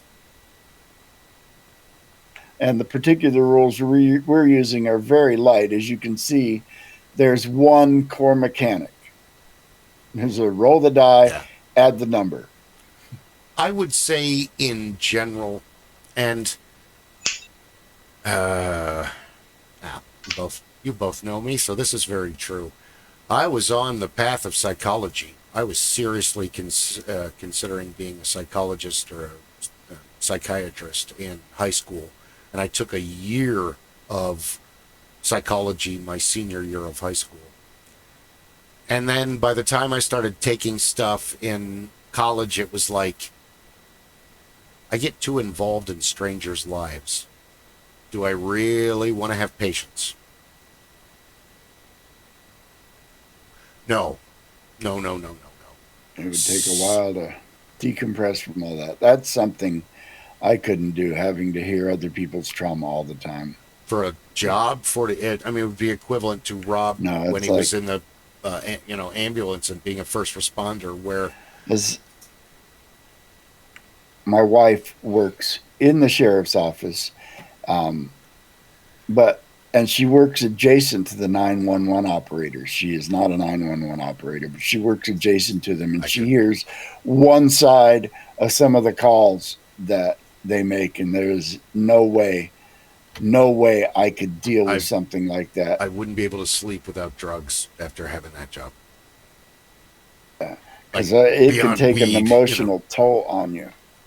I wouldn't be able to leave it, because that's why. So on the flip side, and the reason I brought this up, don't start yawning, that's contagious. But on the flip side, being a geek isn't just having nerdy hobbies and painting things and watching cartoons and cartoon movies and pretending and video games and that. This is healing. All of geekdom is healing. That whole session. Oh, sorry. Go ahead. Oh yeah. No, go ahead. I was going to say I was going to just jump up on my soapbox. And that whole session on Saturday was healing for all of us. We got to joke. We got to laugh. We got to have a good time. We got to leave the modern, tumultuous, and psychotic world behind and indulge in a group hallucination of the mind. Really it is, We're all going to... Oh, go ahead. I was to say, it's... I will liken it, and Rob, you chose the right terminology, the land of make-believe. We're going to go to the land of make-believe. It is... It's Mr. Rogers' neighborhood with swords and combat. It truly is, because we're taking people into what is a safe zone to express all of your emotions, all of your thoughts, all of your ups and downs, all of your likes and dislikes, all of those things. They can be expressed there and some folks today hate this terminology, but this is a truly safe place, safe space in which to do so. And to allow you to work through each of those things, whether or not you're conscious of it and cognizant that you're doing it, you have an opportunity to work through all of these ideas. all of these concerns, all of these cognitive dissonant conditions in a very safe area Controlled. with a group of people who can help you not only walk into and through it, but also help you walk back out again into the real world. Yeah. And you do have this. People get into it. Like, dude, it's a game. Relax. Oh, God, I got all into the... I'm sorry. And they snap back, and we've all been guilty of that from time to time. Oh, it is just a game, and I tell people about that all the time. It's like when Chris had to miss. It's like, yes, it's a game, but... And my wife will back me up on this. On all the games I run, my main motto is life first, always. Yeah. There will be another game. If you're not well, take care of yourself. If there's a family thing, go do that. If there's an event you want to do that's a one-off that'll interfere with the game, go do that. There'll be more games. I won't be upset if you tell me, hey, I'm not going to make the game this weekend. We're going out to the Ren Faire. Or I'm not going to make the game this weekend. Me and a buddy are going to go play a round of golf. Yeah, it's whatever you're going to do, go practice. do it. Go. Yes. The game will be there. That's why I run it as an open table. Because I don't want you to feel like you're obligated to be there. Well, Ron wanted to go. He's like, I got to go. I want to go, but I got this. I'm like, dude, don't worry. We're going to be there next month. It'll be like you've been there the whole time. Don't worry about it. Oh, good.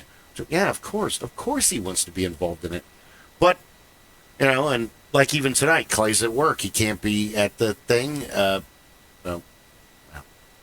Episode 55. Work is a four-letter word. It is the worst one. Right next like to that old joke. Love and girl. Describe your dream job. What makes you think I dream about work? I dream about work. It's that, you won the lottery tomorrow. What are you doing? Same thing I'm doing now, but without a crippling amount of stress. The mortgage is paid without after the that. Debt and anxiety. Yeah. What do you think I'm going to do? We do every night. Yeah. I'll do blacksmithing, ceramics. I got a bunch of cars to restore. We're going to play a bunch of board games and role-playing games and video games. Clay wants to join Thursday night if he can for your villain game. I pitched Starfinder to Clay, and he latched onto that. So I've got to convince you to organize another Starfinder game and start that over again. And I'm just going to resurrect my old character. I want to play the rat guys that fix everything. I will consider it. Thank you. At least consider it. I appreciate that. But yeah, I gave him the handbook, and it's in his room now. And but he's also got a bunch of board games, and he wants to start Catan or what's the other one? Gloomhaven? Gloomhaven, yes, I know Gloomhaven. He's got the Gloomhaven box. He took the box apart and showed me everything, and I'm like, this is like D&D? Yeah. It is a role-playing game. This is going to make a lot more sense when we're actually playing it. Okay, because it was just feeding me information. I'm like, I'm trying to keep up. I'm like, this sounds fantastic. But again, it's like one of those. Maybe when we're done with the adventure you're on, you guys are like on part 2 of 3 adventures. Maybe we'll at the end of it take a pause, play something else, and then come back to I want to call it D&D, but it's Castles and Crusades. That's crazy talk. Want to jock it for my friends out there who got me into this Games. game. Troll Lord Games, yes. Let's plug them along with Body and Soul Candles before. But the idea. We also have Shogun, Axis and Allies, and the Conquest one. I've got a couple of board games here. I've got one called Villainy, where you basically you have to assemble a super team to try to take down the super good guy, which is the end game of it. It's a resource management type game. If you've ever played one of those where you're collecting the different little colored blocks that mean different things to try to get things done. I also have one that I know that Paul was running, the Tomb of Horrors D&D board game. Was it Tomb of Horrors that he had? Yeah. I have the Ravenloft version of that. Nice, Strahd. Yes. What a nightmare dealing with him is. And it is D&D-ish, but it is not it is not proper D&D. I also have some other board games. I have one called Dungeon Command that WotC came out with back when they were doing 4th edition D&D, and it's basically it's a miniatures game where you pick an army and you're battling basically the enemy's army. It's a card / miniatures game where, you know, as the game goes along, you introduce, you know, new and different troops, and the idea is to either collect the most treasure. It's fairly simple, but tactically it's a lot of fun. That sounds awesome. I'll have to bring the sets along, but maybe we can do some board gaming. It would be good. I would like to get. I mean, Ed is it every. There aren't any no's on board gaming from everybody, and maybe I need to get over my own issues and start another Shadowrun campaign. That way, you would have a chance to play. I want to try to kill you guys once a month. Much props to anybody who steps behind the Game Master screen, because really there's only one rule, and this is universal to all the games. If you're having fun, you're not doing it wrong. If your fun is being a strict, you know, adherence to the rules and playing it rules as written, yeah, that's, you know, fun. If you like throw the rule book over your shoulder and just wing it for 3 hours, hey, that's good too. As long as you're having fun, it doesn't matter.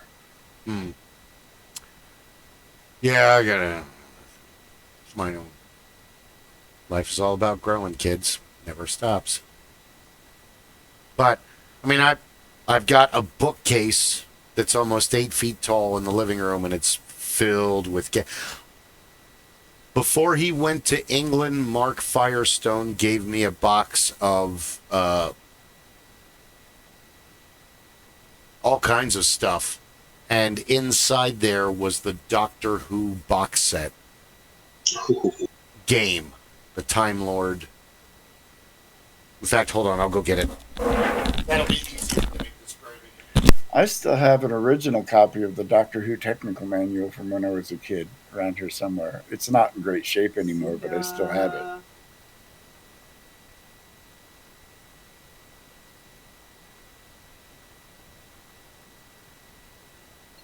We were talking.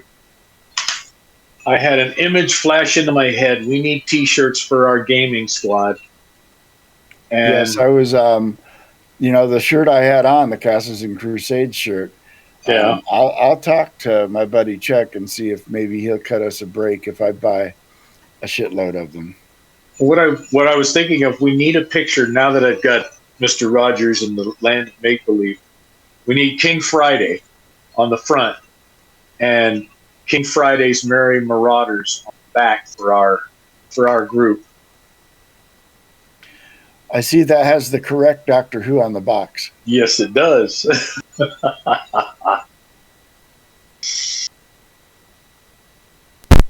Yeah, I've had this thing a long time, and we've never ever played it.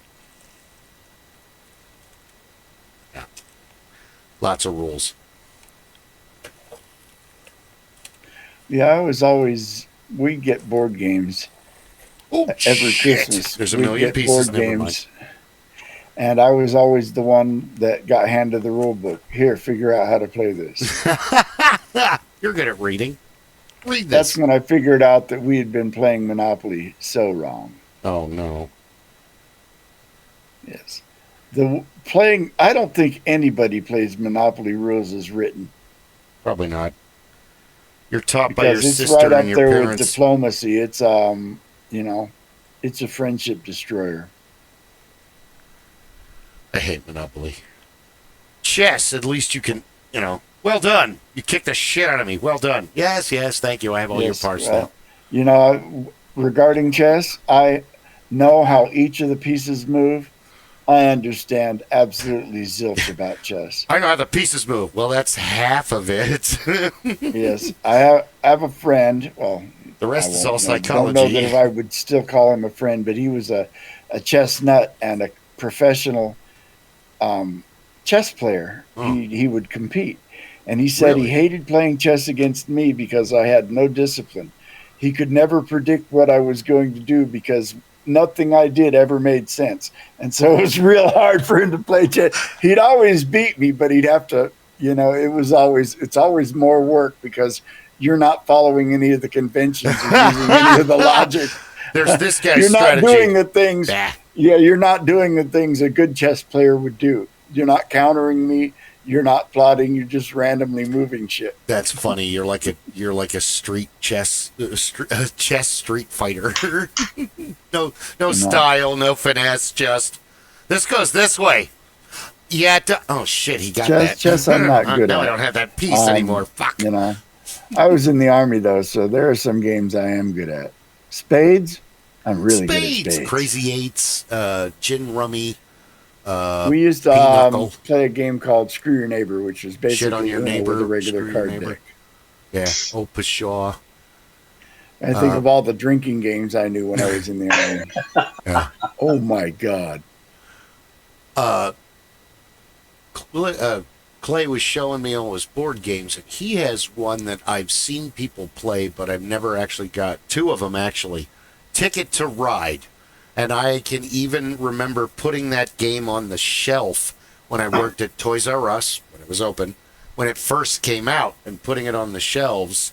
But I've never actually there's a played video that game version of it on Steam for like $5. Really? I don't think it's expensive. Check that out. Wow, $5 is $5. That's okay. Skip lunch. Oh well, I skipped lunch, but I got a video game. Don't be a fuck. Yeah, we're almost 2 hours in. Don't be a fucking video game snub. Oh, it's a cheap nothing video game. It only cost me some. If you enjoy playing it, yeah. If you enjoy playing it, I play mobile games. I have games on my phone. Some of them are actually pretty. It's funny now because what were at one time considered bleeding edge video games, you can now get as mobile games. Like Grand Theft Auto San Andreas and Red Dead Revolver are both mobile games now. I thought you meant that was an Xbox game. Yeah. Hey, how many thousands of quarters did have the three of us combined plugged into Pac-Man, Miss Pac-Man, Galaga, Asteroids, Centipede, Dig Dug, and Frogger. Tempest. Joust. Tempest. Joust. I sucked at Joust. Me too, but Tempest I loved playing I was good at. Tempest was fun. Frogger I was in the zone. Frogger, Mario, Donkey Kong, Galaga, and then the karate one where you're either the white guy or the red guy, and the two each have the two joysticks. Full points. The referee would always say that. Tapper, one of my favorite video games ever. Tapper. Because Tapper is real life. Okay. Oh shit, it's overflowing. That's what I like on Fallout 76 is there's all those mini games in your Pip-Boy. I've already come across Tapper on one of the computers. Really? Yes. Tapper is on one of the computers, I want to say I forget, but yeah, if you go up to each of the computer terminals in the game, some of them have actual old video games on them. I've never encountered one of those, and I usually go up to all the terminals. Well, in 76, I kind of designed my character for luck, and I did a total stat dump in luck. My luck is 15. The most you can get in any one stat is 13. I've been mostly going intelligence and perception. Intelligence will really help you out. Perception helps you be a better shot. Yes, that's me. I'm going for the sniper. My buddy Chuck I made the character, and it's like the first thing I did was I get a bow. He starts laughing at me. You're not going to get very far with a bow. Hey, and we're creeping along, and we see somebody, and I draw back my bow, and thwack! He goes down in one shot. Yeah. He's like, God damn. I mean, you're not going to be able to take down the big heavy stuff, but no. Well, that's what the exploding arrows are for. Yeah, the people, yeah, you can take them down with a bow and arrow. It's like Red Dead Redemption 2. My character Uses a bow with dynamite arrows. Oh, nice. I love Red Dead Online, but I can't stand all the assholes with mods. And now it's happening. It's happening on 76. Ed and I were playing. We join an event. All of a sudden, this guy kills Ed, and we're like, "What the hell?" And then he followed us back to the White Springs Mall, and he killed him while we were in the. And then he killed me. Like, that's not. Well, how is he even able to do this? You're not allowed to attack anybody. Maybe we got on that server by accident. No, people are hacking. It sucks. One of the games I play is Overwatch, and they're constantly banning people for hacking. That's why playing on a private server is best.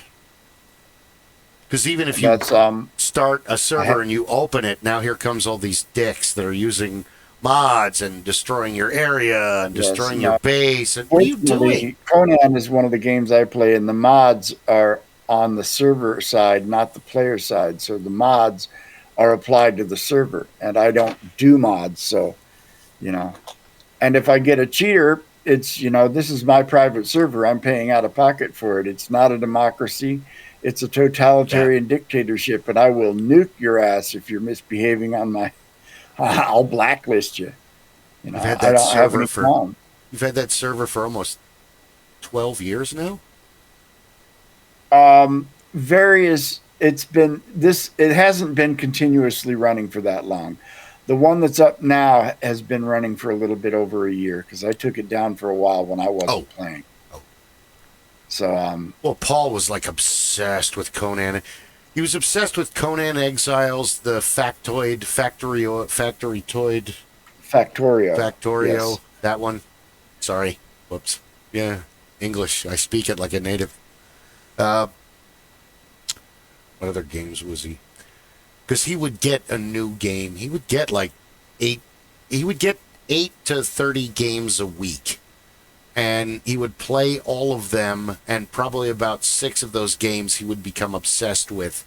And that, because I've got maybe, 100 games on Steam, but Paul had I don't want to talk about it. Okay. You and him, 500-600 games. Yeah. Yes. I bought games. Oh, look, it's only 99 cents. You're never going to play that. So it's only 99 cents. It's only 99 cents. The true curse of Steam is the packages. I want this game. Well, we're doing a sale. You can get that game and 13 others for only $20. No, what they do to me is, shit. Hey, this game is only $2.99. It's a really good game. Okay. Now, there's $100 worth of DLC for it. We'll bundle all that together for $100. I have In Silence and wait, hold on. What's the other? Oh no, that won't help. What's the game where Willow plays it too, and one of you is a monster, and you're all in space? Dead by Daylight. No. Among Us. Among Us. Yeah, I haven't played that yet, but I downloaded it. And My daughter plays it. Luna plays it. Luna plays it. She was at the game on Saturday. And yes. I want to get us for the council, and I want to have a council game, and I want us all to play that. Rob, you're going to love this. And it just went on sale for like $6.99 or so. It's normally like $15. The game is called Oh Deer. DEEER. So one of you plays a hunter and the rest of you play the deer, and you're out in the wilderness. Dead by Daylight. That kind of game is called an ASIM, or asymmetrical game.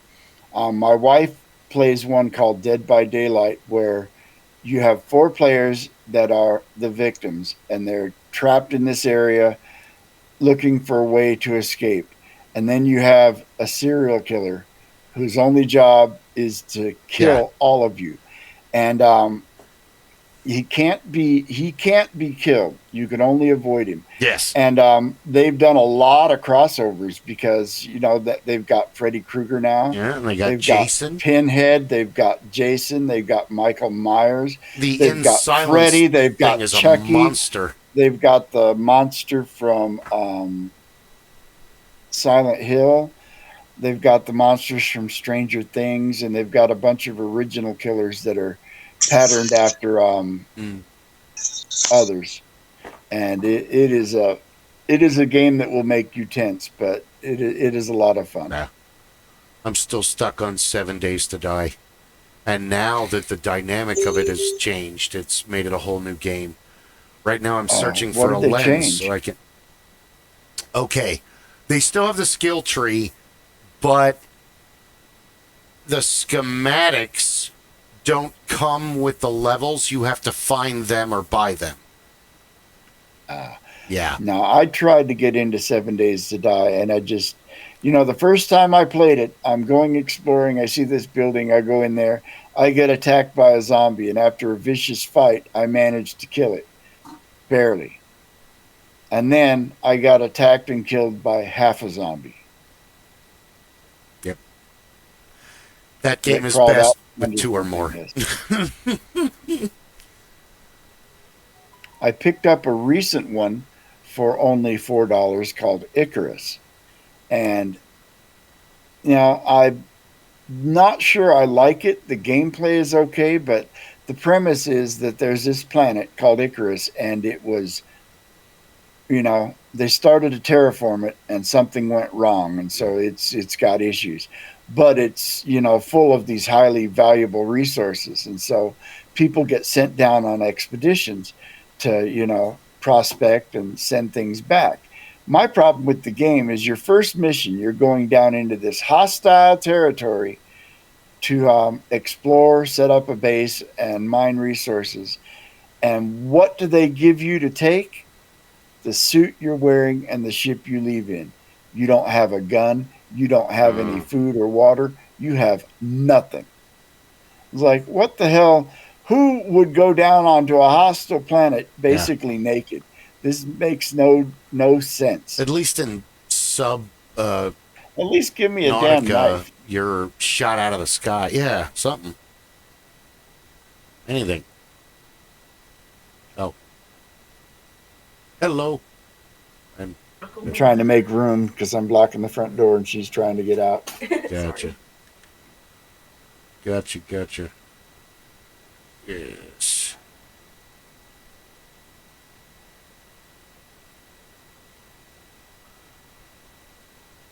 But okay, that's a bad plot line. Well, not every video game is just flushed out story. And it drops you in there, and then it says, "There's a storm coming. You're going to be exposed to the storm." And of course, you haven't even gotten far enough in the tech tree to build a shelter yet, and there is no place to hide. So the storm comes, and you die, and you respawn in a random place. And so you go and you find this bear, but you've made a spear, but the bear kills you, so you respawn in a random place. Only it's not a random place. It's exactly the same place you respawned last time. And it's the same place you respawn every time, this random place. Yeah. I found myself getting frustrated at the point where a game starts to frustrate me. If I'm not having fun, then you're just... Why am I playing this game that just makes me mad?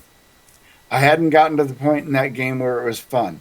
Now, there's a lot of games where you play it for a long time, you're having a lot of fun, and then you hit that point that you just can't get past. And, you keep at it. But this game, it didn't engage me. Gotcha. I have the same problem with Hobo Tough Life, where that game just totally pisses me off.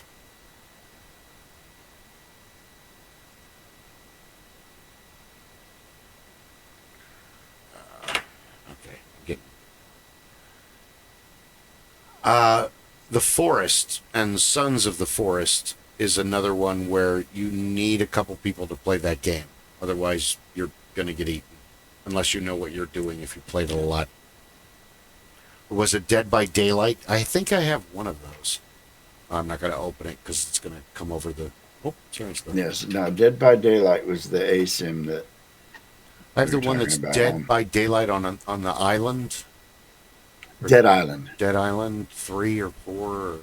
Yeah, I have a couple of the Dead Island titles. They were okay. Because for a while... Well, Dying Light, that takes place on an island as well. And that's a zombie apocalypse parkour game. It's not... This isn't parkour. This is go here.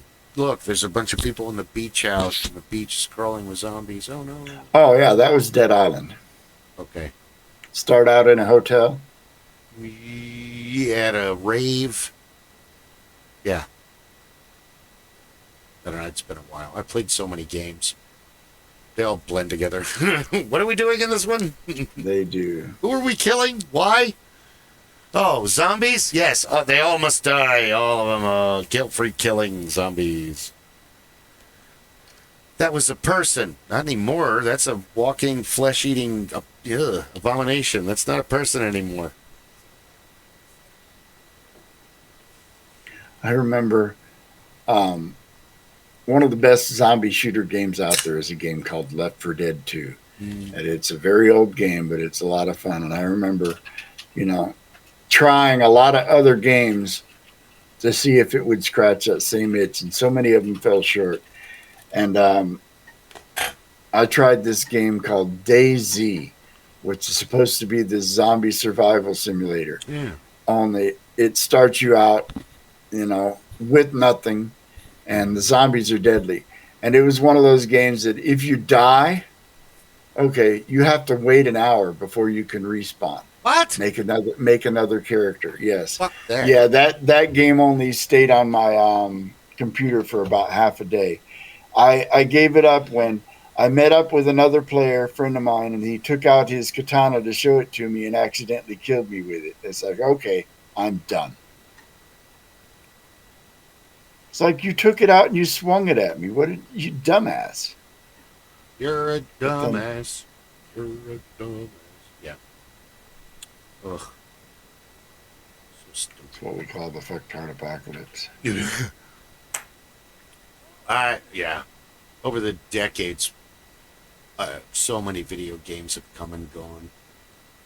Or even the Ultima series. I remember when you guys were obsessed with Ultima 8, which was called Pagan. I think I played Ultima 1 and 2 on the Commodore 64. Yeah. 3 was on the Apple IIe, Apple IIc Plus, and that was like the first one where you had 4 people in your party. You made 4 characters. And then you got to fight with 4, and it was super 8-bit graphics. It was amazing. I have a couple Games copies have come of a long way since then. it. It was basically playing D&D with a 4-person party. You had a wizard, a cleric, and a thief, and a fighter, or a ranger, or whatever, and you had that map. And I remember my first roommate situation after I moved out of my parents' house was living with Paul and another friend of ours. And Paul had this, basically, I think it was a computer that didn't even have a hard drive. Because when you wanted to play a game on it, you turned on the computer, you had to put the DOS boot disk in first to boot up the operating system before you could install the game or load the game. Can't save, but we could play it forever. You could save, yeah. Oh. I remember when you guys met, well, in 93 when they moved into that house. Shortly after that, we're going to have game night. We're going to have game night. He was so excited. Was it you and Ken and Chris and... By Ken Carter? Ken Carter. Love Ken. He's the best guy. So, I didn't know you knew Ken. I only know him through Paul vicariously. Yeah, let's see. I moved out of that house in... See, I moved in 88. I moved out in like 90 or 91. Yeah. Because I'm like the second when he moves back and he and Diana split up and I remember Diana. He split up with Sam. Because he was dating Sam when I met him, and then they broke up shortly after that. I don't remember Sam. Sam Riggs is incredibly intelligent, amazingly beautiful, fantastically talented. She's a great person. I mean, I can't shake the Sam pom-poms enough. Do know her, but I didn't know her name. You probably have met her at one of Paul's many, many, many, many parties. Or especially the old ones back in the day when there were like just wall-to-wall people. At his parents' house, yes. Mm. His dad's doing much better those days. He's out of the hospital. He's doing good. Oh, that's good. Yes. I speak to Timmy once in a while, but... Love Tim. And Jerica. Love Jerica and Tim. And Mariana and Dio and Neve. All them Nicolatus kids. Yes, we got into a lot of trouble together with some of that. Back in the day. Back when we were young and we didn't have as many responsibilities as we have now. No, we didn't. But yeah, I remember Paul was my first roommate situation, and that was we had some wild times in that house. Then it kind of all came off the rails, but it is what it is. I got when we're off camera, you'll have to fill in the gaps, but I got some of that. I got most of that story, and there are a couple characters that will not be named that were vital to the story. But anyway, that's neither here nor there. Paul, unfortunately, is no longer with us, and that was many, many, many, many, many, many moons ago. So, yeah. Other than that, anyways, where were we? We were all over the place, actually, but that's what we do. That's good. Yes, I was reading up on Muhammad Ali and some of the various fights and things he did and how cocky he was. And then I thought you were going to save him for badasses without guns. We are, but okay, just a sneak peek. Because I will answer with Sonny Liston, a fellow left-hander, who was murdered and died of mysterious circumstances, and it's been unsolved and pushed under the rug. Yes, there have been a lot of celebrity nefarious. Yeah, my wife likes to watch the true crime documentaries, and some of them are truly disturbing. There's some really, really whacked people out there. There really is. Unfortunately, all of the worst monsters in our history are human. Yeah, no doubt. There's no Cyclops or Ogre or Swamp Hag. Not that we know of. It's just humans. We're just terrible. I know a few people that might qualify as Swamp Hag. Well, you know what I mean. They don't have magical powers. They're just horrible. They don't eat children. Yes, that. Squirt of lemon. Oh my God, I love Dungeon Soup. It's so funny. Speaking of which, there's an anime on Netflix called Delicious in Dungeon. Yeah, I've seen part of it. Well, I don't have... The premise is that, there's this dungeon, and dungeoning is like a profession in this world. And there's a dungeon, and they've been going into this dungeon, and they got down to one of the lower levels, and they ran into a dragon. And the dragon ate the main character's sister. And so they had to retreat out of the dungeon. And they're like, all right, dragons digest slow, so we have this much time that we can get back down in there and kill the dragon and get my sister back before she's gone. Problem is that they didn't finish their dungeon delve and they're broke, so they don't have the money to refit for another dungeon expedition. So the lead character says, well, what if we just eat what we kill? And so that's the whole premise, is they've gone back down in this dungeon to try to rescue the main character's sister, and they've been killing and eating all the monsters. And they run into this dwarf who's a culinary whiz and an expert on cooking monsters. So it's like Fallout 76, where you just I believe everything you kill. Yeah, one season is done, and they're going to go through a second season. It's really well done. It's a very D&D. Right. Another anime that's on Netflix that I highly suggest you watch that is entirely different is called Agretsuko. And it's a Sanrio property, Hello Kitty and all of that. Oh, okay. But Agretsuko is a red panda who works at a corporation with a bunch of other anthropomorphic animal people. And of course they all look like Sanrio type characters. Gotcha. But her hobby is going to a karaoke booth and singing death metal to relieve her. And so every episode starts out with her singing death metal. And at various points she gets upset, and all of a sudden she'll go into a death metal song, and it's loads of fun. Especially since it was a Sanrio property, a Hello Kitty property, but it is definitely more mature than that. I don't think kids would really get it. A little bit too cerebral. Yes. Another anime that I believe is on Netflix, but I would call it a Mexican anime, because it's called Seis Manos, and it is a Mexican mafia / kung fu story. That's all I can tell you. Okay. You have to see it, but it's done very well. I'll have to check it out. I'm always down for a Mexican mafia. Seis manos means 6 fingers. Or 7 fingers. Cinco, seis, siete, ocho, nueve, diez. Yes. Seis manos is 6 fingers, yes. I have to use Spanish all day long, so yeah. Well, it's not all day. 6 hands, not 6 fingers.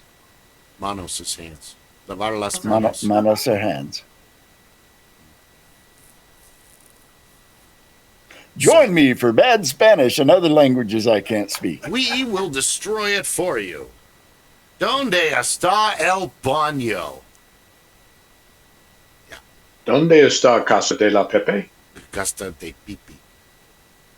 Was it? Yo soy muy borracho y quiero y morir. I am very drunk and I would like to die.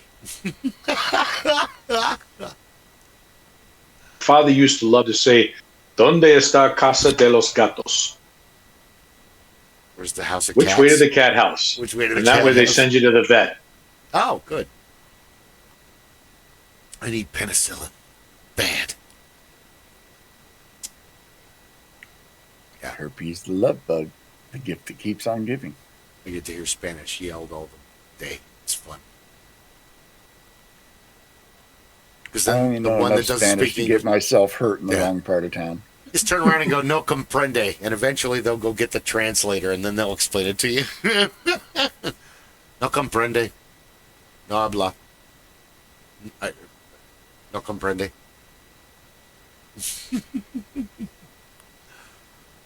That's my new weapon with the woman that she's trying to get me in trouble today, and then she did something really stupid, so I got her in trouble. Don't fuck with me. You don't work. If you were the number one hardest working employee, that would be one thing. But you're not. You're lazy, and you get everybody to do your work for you. This train's going to derail. And it did today. Yep, sometimes you just gotta see. I'm one of those people at work. I speak my mind. I challenge authority because, well, I believe that anybody in authority needs to be challenged. And if they're deserving of that authority, they'll rise to the challenge. And so I push. I push where I know I can get away with pushing, and I'm sure that at times we're at a company meeting, and usually when they ask if there are any questions on the floor, most of the time I'm quiet, but I know that all the managers and supervisors cringe inside when I decide I've got something to say, because it's usually something they don't want to hear, and it will usually come with a point that they can't refute. So they've learned.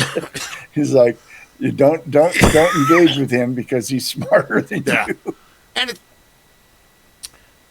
the functionality of work has a flow. It has an energy, much like what we do here, gaming, blacksmithing, automobile, whatever you're doing. There's an energy. And when you have an individual that's literally going against the grain and trying to undermine the leader, the boss, whatever, this is going to end badly for all of us. I don't do that, but I will when I see something that is a bad idea.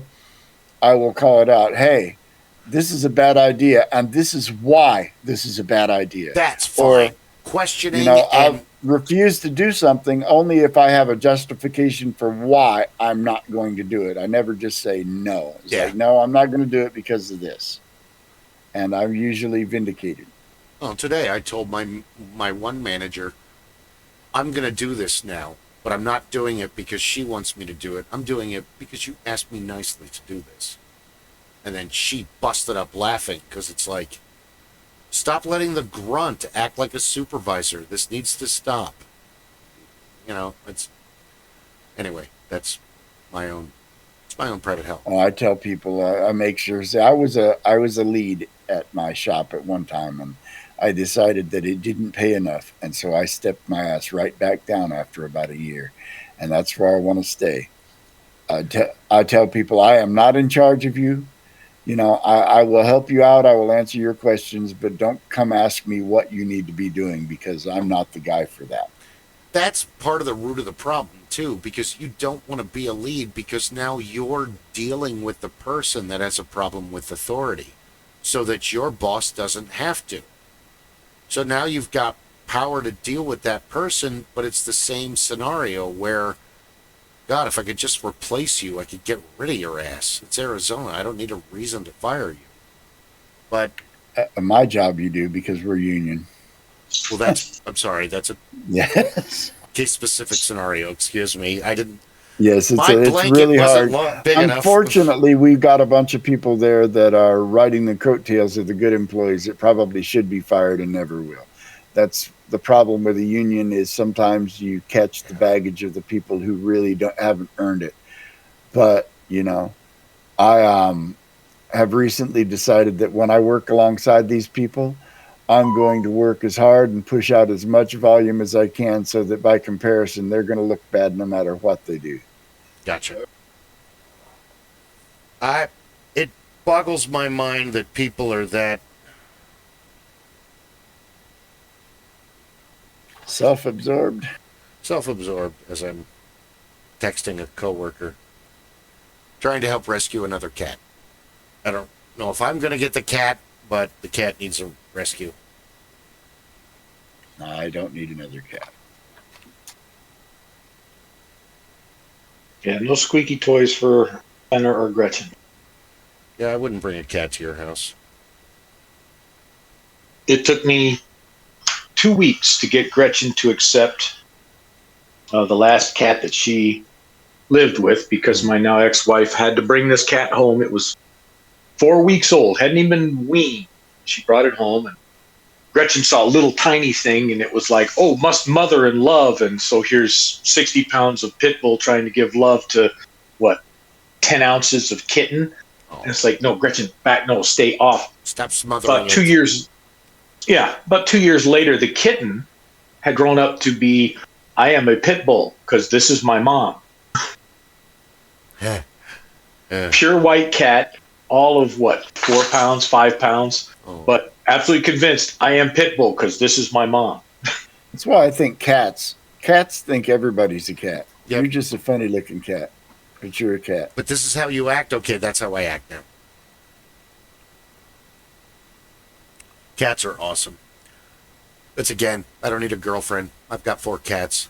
One of them's hungry. One of them's sleeping. One of them wants to cuddle. Yes. One of them's totally pissed at me. I actually prefer dogs to cats, but dogs have to romp. And if you don't give them a place to romp, they will romp your house. And they will romp your furniture. They will romp everything. And I just don't have the time or the space for a dog. Dogs prepare us for toddlers and small children. Cats prepare us for teenagers. Dogs need jobs. I don't always have a job for a dog. No. I just don't. Fenner has the best job in the world. Must protect house and abode from anything and everything that could be moving within a 10-mile radius of this particular facility. I remember one day. I'm going to bark it back to the Stone Age. My mom was really making my dad angry, and I went over there and I'm helping him with stuff. And all of a sudden, the little poodles and the box and the rat terrier went off, and my dad just had a meltdown. God damn it, shut the fuck up. A bird could fart in the front yard and they would lose their minds. Dad, birds don't fart. You know that. Yes, I know. That's right. That's why it's illegal to throw Alka-Seltzer to them at the coast. That's bad. Well, he was just so mad. That's it's inappropriate. Yeah, I would never do that. I'm not real fond of birds, but no, I don't want to wish harm on them. We love birds. We raise them. That's why we know they don't fart. I like pet birds, but wild birds I'm indifferent to. It's like I'm driving my car and there's a bird in the road. I'm not going to brake or swerve out of the way. That bird better move. Oh, I am. But we've raised them for decades. Especially if it's a pigeon. Oh, no. We had lovebirds, cockatiels, button quails, pionis, macaws, lorikeets, lories, ringnecks.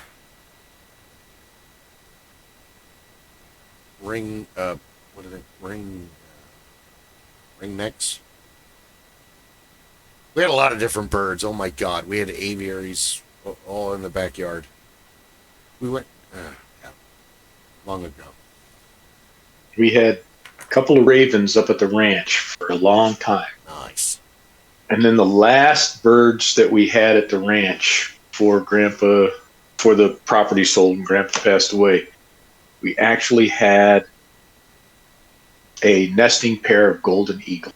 Really? In one of it was in one of the sycamores right outside the house. So we were there. Grandpa come in, grabbed me, says, "Come outside, bring your camera." We're sitting there. He's pointing up to the top of the tree and put the big lens on the camera, and we zoomed in, and I'm like, "Oh shit!" He's like, "They're eagles, aren't they?" Yeah, said, this is now a preserve. "Yes, sir." He said, "Do not take any pictures." "No, sir. We never saw this." I don't know what you're talking this about. never happened. Different birds are easier to raise than others. We had a duck for a little bit, but that became a hassle, and we ended up giving it to somebody who had a bunch of ducks. But lovebirds are, cockatiels and cockatoos are the clowns of the bird world, much like conures. We had a lot of conures. We had a cockatiel, and after my divorce, my son took possession of him because Coffee, my wife, is, she does not do birds, and so there was no way I was going to have a bird in my house. But yeah, he lived. God, and especially he was well over 20 years. He just passed away earlier this year, or just last year. They can live up to 25 years more if you take good care of them. Cockatiels, that's good that you didn't bring it home. If she doesn't like birds, cockatiels will go out of their way to be your best friend. They're super affectionate. They're super social. They hang out in these giant groups in Australia. Same things with cockatoos. This one did not stray out of his cage. Because when we got him, he had been abused by the people that had him before, so he didn't trust hands. Gotcha. I mean, I would take the lid off the cage and he'd sit on the edge of the cage and sing and interact with people, but He'd give you kisses if you got close, but he did not like hands. He would never let you sit. He would never sit on your finger. Mm. No, he just didn't. But They, yeah. Oh, and parakeets, we had a lot of those too. Well, that's where I learned that, well, we've talked about it before, and I don't want to go. Lovebirds are misnamed. They're actually the Nazis of the bird world. They really just hate all the... Somebody let out a whole bunch of them from an aviary somewhere. I don't know where. I don't know who it was, but they're here now. And this is devastating to all the birds that live here naturally, because they will hunt down all the indigenous birds one by one and kill them off. Birds are odd. Some of them have like amazing memories. Gearhead Jim, his backyard, they had, I want to say it was a nectarine tree, some sort of red fruit with pits. And the birds were just eating the crap out of the fruit. And, every piece of fruit on the tree had been attacked by a bird. So we went out there one day and put a bird net over the tree to keep the birds off the fruit. For the next 3 years, every time I went over to his house, we'd sit on the back porch and the birds would come sit on the wall and bitch at us because they recognized us together as the ones that cut them off from that tree. And so they would sit and just squawk and scream. Yep. We knew it was us because we could look out the Arcadia door and there'd be no birds, and we'd go out there and sit down, and all of a sudden there's a line of birds and they're all there bitching at me because birds remember. They also have an onboard navigation system that's more sophisticated than anything we can build. Oh, way, yeah. They seem to know exactly where they are on the planet at any given time. When I first moved in here, and then got Fenner back from Kathy, first week he was in the house. The neighbors to the east have that great big tree in the backyard. So during the spring and the early part of the summer, it's always full of Arizona brown doves, beautiful doves. And so I used to have them getting into my yard. They used to come into my yard. You used to. First week Fenner was here, he killed and ate 2 of them. No doves come in my backyard anymore. Yeah, they remember that. Unless they know Fenner is inside. It was a rather interesting circumstance because the first one I found out about, there was a wing left in the dining room. Yeah. He must have some bird dog in him somewhere. Yeah, I know he's wolf, and he's got what is it? He's got Great Dane, wolf, and at least some pit. I don't know what Great Danes were bred for, so I don't know if they're hunting dogs or what they're for. I think they're for security. I think they were intended for hunting and guard. Just for family after. They're I think they're like a sight hunter, much like Irish wolfhounds and deer hounds. Similar idea. They don't do much until you put them in that circumstance where they need to go out and do their job. Then there's no stopping them until the job's done.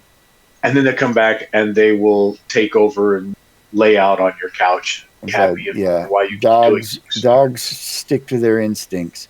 Yeah. I had a friend, he had 2 black labs, and the male lab would constantly be out in the yard, would come in with a bird in his mouth, usually still alive. Look what I got. Look what I brought you. Thanks. Yeah. I watched that. I watched that dog snatch a bird out of the air once.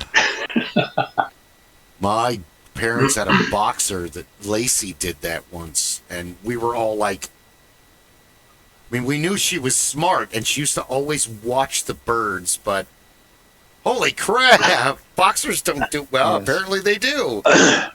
My oldest daughter had a cat, he eventually passed away. It was this white cat, and he was such a mellow, chill cat. But this cat was the most amazing hunter. If there was a fly in the house, he would go sit down in the area where the fly was, and he'd sit and he'd watch that fly for half an hour or more. He'd watch that fly, and then all of a sudden he'd spring up in the air, and he'd come down with that fly in his mouth every time. Yep. He just sat and watched the pattern of the fly, and eventually, like, he jumped up and met the fly mid-flight, came down with it. Figured it out. Like, never seen another cat be able to do that. But yeah, I've never seen him miss either. Yep. See, Fenner likes the jalapeno sky raisins. I don't know why he likes to chase the bees, but he'll go after the bees and not think twice about it, and just, you don't belong here. Okay. Well, bring them to my house. I got so many aluminum cans back there. No. Bees are our friends. Yes, they are. Hornets, on the other hand. No, they're just assholes with the... That's right. Well, they're bees with really bad attitude. I was watching those videos where they have those Japanese hornets that track bees down. Well, apparently most hornets track bees down to eat the larva. But bees, it's absolutely fascinating. Have you guys seen this documentary? Am I wasting my time explaining it to you, just for the viewers at home? No? No, explain it. Okay, so bees normally 24/7 have a guard at the entrance of the hive. Most of the time that guard's job is to prevent drunken bees from getting back into the hive when they get fermented whatever, and they have too much of it and they drink too much of it. Sure, they've got the pollen, but the bouncer bees won't let them in until they get sober. So these bouncer bees have a complete different function. When they detect a hornet, they send a whole nother signal, because the hornet is going to break into the hive and start going after the larva. So the bees like bum rush in a group. And of course, a lot of them, the hornet, I mean, they're much larger. They're much more, I mean, these are worker bees. They're not warriors, dude. It's, I mean, they're designed to do what they're designed to do. They're designed to fly and grab pollen and bring it back to the hive. But what they do to get rid of the hornet is they swarm it, and they all start vibrating and buzzing. And what that does is it raises the temperature up in the hive up to about 120, 125 degrees, I think it is. We'll have to look it up. I'm mid-rant, though. I can't look it up now. This is a caffeine-filled rant. And the bees can take the heat, but the hornets can't. And they end up killing the hornet when they all get around them and... Yes, I read an interesting article a while back about honeybees, about this guy that had studied honeybees for years and had talked about how the honeybees are a democracy. When they're looking for a place to build a new hive, the scouts will all go out and scout areas, and then when they come back, each of the scouts will do a dance to tell you about the great place that he has found. And they have a dance battle until one of the bees convinces everybody else that, hey, this is, and then he leads the queen there, and then the nest moves. Could you imagine if you're like, this is the best yard ever, and you get there and it's been mowed? This place sucks, Jim. What the fuck? I believe he wrote a whole book on it called Honeybee Democracy. Really? So honeybees function like a pirate ship. That's pretty awesome. We're learning more and more about... Oh my God, but there's hornets in Japan, and they're like as big as your thumb. Yeah, they can like decimate a hive. So it takes like so many bees to... So the bee farmers, the beekeepers, they put out sticky pads. I've watched dozens of videos on this, and they have to kill the hornets that way. Otherwise, they lose their investment because, Yeah, we used to use sticky traps for scorpions. I lived up, in a place that was, out on the edge of town where scorpions were a thing. And I learned a few things about scorpions. One, your standard insect repellents don't do anything to scorpions because they're not insects. The way an insect repellent works is insects are grooming creatures. They groom themselves constantly. And they get the bug crud on them and they ingest it while they're grooming and then they die. Arachnids don't groom themselves. So even if you get a direct hit on them, it's not going to do anything. You're just irritating them. You're sticky like, traps. What are you doing? You lay down sticky traps. That catches them. Also, cats appear to be pretty much immune to scorpion venom because I watched the cat pin a scorpion down and, get stung like 5 times on the back of its paw, and the cat, it gives no Fs. There is just chew that scorpion up. There is raw hate from the primordial ooze between cats and scorpions. They just hate each other. Scorpions will attack cats, and cats get that low, and then all of a sudden you're like, "What is going on? Are you possessed?" Yes. Oh, it's a bug. Oh, it's a scorpion. I remember one time sticking my foot in a shoe that had a scorpion in it and getting stung on the bottom of my foot. Oh, it's like having somebody put out a cigar on your foot. It hurts a lot. Yes. The cats that we used to have were vicious with the scorpions because they would chew off their tails and then chase them around and beat the shit out of them. I mean, they were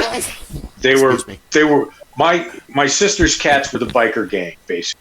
They would take the scorpions out and just thump the shit out of them. I'm going to rip your tail off, and then I'm going to beat you up, and the 3 of us are going to stand here. We're going to clobber you for a while, and we're going to do it so your friends can see it. Everyone's going to pay. That's awesome and hilarious at the same time. I don't know why. They just... Well, I mean, it's not that hard. They're both apex predators in their own right, in their own realm. So, yeah, they would hate each other. Cats murder for sport. Cats hate everything or they don't. They hunt for fun. For sport. Domesticated cats have decimated whole populations of birds. I can't argue the truth because it's the truth. And, when you're faced with the truth, you have to just say, I accept that. Yep. Like it or domesticated cats have in the back of their mind, I used to be, my people were 500 pounds and we were the apex predators and now I'm here. I'm going to kill everything. Come here. Come closer. So if you people out there in Catland have a cat and you let your cat out during the day or at night or whenever, just know that what your cat is doing while it is out there is stalking and killing things. That's why it wants out. Yeah. That's okay. Yep. Or in the case of my cat, it'll lay in the corner of the yard and stare into the fence and fantasize about stalking and killing things. No, I lament most about the geckos and the lizards. Yes. I don't really give a crap if all the bugs get killed. Yes, my previous cat, his name was Randall Flagg. Yes, we name our cats after villains in this house. After villains from books. Well, the cat before him was Shere Khan. There you go. Shere Khan. But Flagg used to think he was a mighty hunter. He was the runt of the litter. So when we went to get him, he literally fit in my T-shirt pocket. He was that tiny. But because he had been a little scrounger, he wouldn't take the kitten milk. He had to have real food. He would take no less. But he'd think he was a big hunter, so I'd let him out sometimes. And, right outside my door, there's a sidewalk, and then on the other side, well, there was a copse of bushes. They've been pulled up since then. But there's a ring of bushes and like a little gravel hill in between all the bushes where all the pigeons like to congregate. And well, he thought he was going to be the great hunter, so he's down in low mode with his butt up in the air, and he scooches himself up into those bushes. He's got his butt wagging back and forth like he's going to get himself a pigeon. And he went running out there, and all the pigeons went straight up in the air and then came straight back down, and he came shooting out of those bushes into the house. Whoa, they're bigger than I realized. There are a lot of them, and they're not afraid of me. I startled them, but that wasn't enough. They're like, what? Oh, it's a kitten. Yeah, they came right back down, and he was like, nope. That was the last time he tried that. Yeah. I'm going to There get There him. were Oh, like 20 never or mind. more pigeons. They would have kicked his ass. They probably would My have. sister had a cat that was part Siamese and then a black cat. I couldn't tell you whatever. But the Siamese, of course, made him insane. And I had an Akita. Ooh. And he thought that my sister's cat thought that he was going to take out the Akita. The dog that And was I came bred to home, kill bears. Yeah. No problem. I came home one day and my sister's screaming bloody murder. Oh, no. And There's the pieces of Akita has chicken the cat's head in his mouth. And the cat has got all four paws and claws buried into the I'm not Akita's going neck out. We ain't and going chest. out like that. And it was the traditional Mexican standoff. And my sister's screaming, "He's going to kill the cat." I said, "No, he's getting the point across. If you intended to kill the cat, Yeah. The cat the would cat be would be dead. lunch." There. So I had to, I told the dog to release. He let go of the cat's head. Cat pulled his head out and slowly let go of the dog Oh, my- and then bailed. So You from know that what? point We won't be on, doing that Yeah, again. on second thought, they never stayed mind. at opposite sides. No, forget, You know. forget I brought this up. This was the dog, though, that broke into the old school bus at the ranch because there was a squirrel in there. We didn't know. Couldn't figure out why the dog was losing its mind. It was a 1936 GMC school bus that used to be the school bus up in Prescott Valley. And it was parked out behind the garage, weeds and everything. I mean, typical overgrown. We couldn't figure out what the hell was going on, but the dog was there every day that we were up at the ranch, beating on the doors to try and get in. One day we Meanwhile, came back. the squirrel's like, what the hell? What the hell is this? We come back and I look down and he's coming from behind the garage and his muzzle is all red. I'm like, oh shit, what the hell did he get into? So we're checking the dog and nothing wrong with him. And then Grandpa points over to the bus and the doors had been forced open. And we look inside and essentially you couldn't have done more of a Jackson Pollock in there if you'd have put a shotgun to the squirrel. Yeah. Because it was painted on the inside. And he was just happy and proud. He'd come back. I got it. I It's got not it for around you, here Dad. anymore. Here you go. Here's this corpse. It's like, oh, Akitas? Christ. Akitas are strong. Chows are strong. Rotties and boxers. And Huskies. We raised Huskies huskies are when I built was a to kid. pull sleds. The one we had, he looked like the Arnold Schwarzenegger of dogs. And when you went for a walk, if he decided that he wanted to run, you either let go of the leash or you were going for a drag because you could not stop him. You could not stop him. But I will tell you this about huskies, is they are the sweetest, most docile, most cuddly, slobbery idiots in the animal world. They are dumb as dirt and just very sweet and not an aggressive bone in their body. Nope, but they are really. very playful. And I remember when the neighbor's cat got into the yard and our huskies played with it until it broke. Yeah. Yeah, they did. They didn't think they were doing anything wrong. They were just having fun and wrestling. Look at this And new friend. He fell asleep. Oh, he took the big sleep. That's not sleep. Yeah, the big sleep. We had our neighbor who already didn't like us was very mad when we told him our dog broke your cat. Oh, but our dog didn't leave the yard, so your cat should not have gone in our yard. Yeah. Odo the Akita had a brother that was Nicky the husky.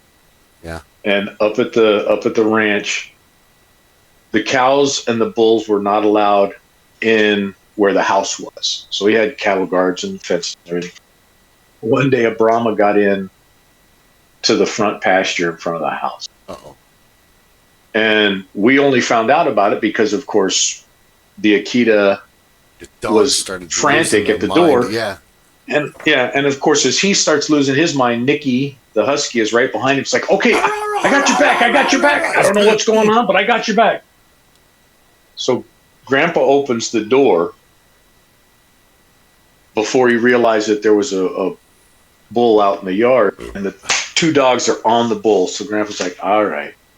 So we go out, and I grab a hold of the dogs, and Grandpa's trying to shoo the bull out, and Odo broke away from me. He didn't like the idea that the bull had turned its back. That was, that was not appropriate in Japanese culture. So You will Odo bow ran up to me. and nipped that bull on its testicles. And that damn thing spun around and dropped low. And of course, Odo went low for a lunge. And that was the point where Grandpa was like, ah. So he grabs Odo, brings him back to me. I'm holding both idiot dogs. And Grandpa was a little bit smaller than Gary.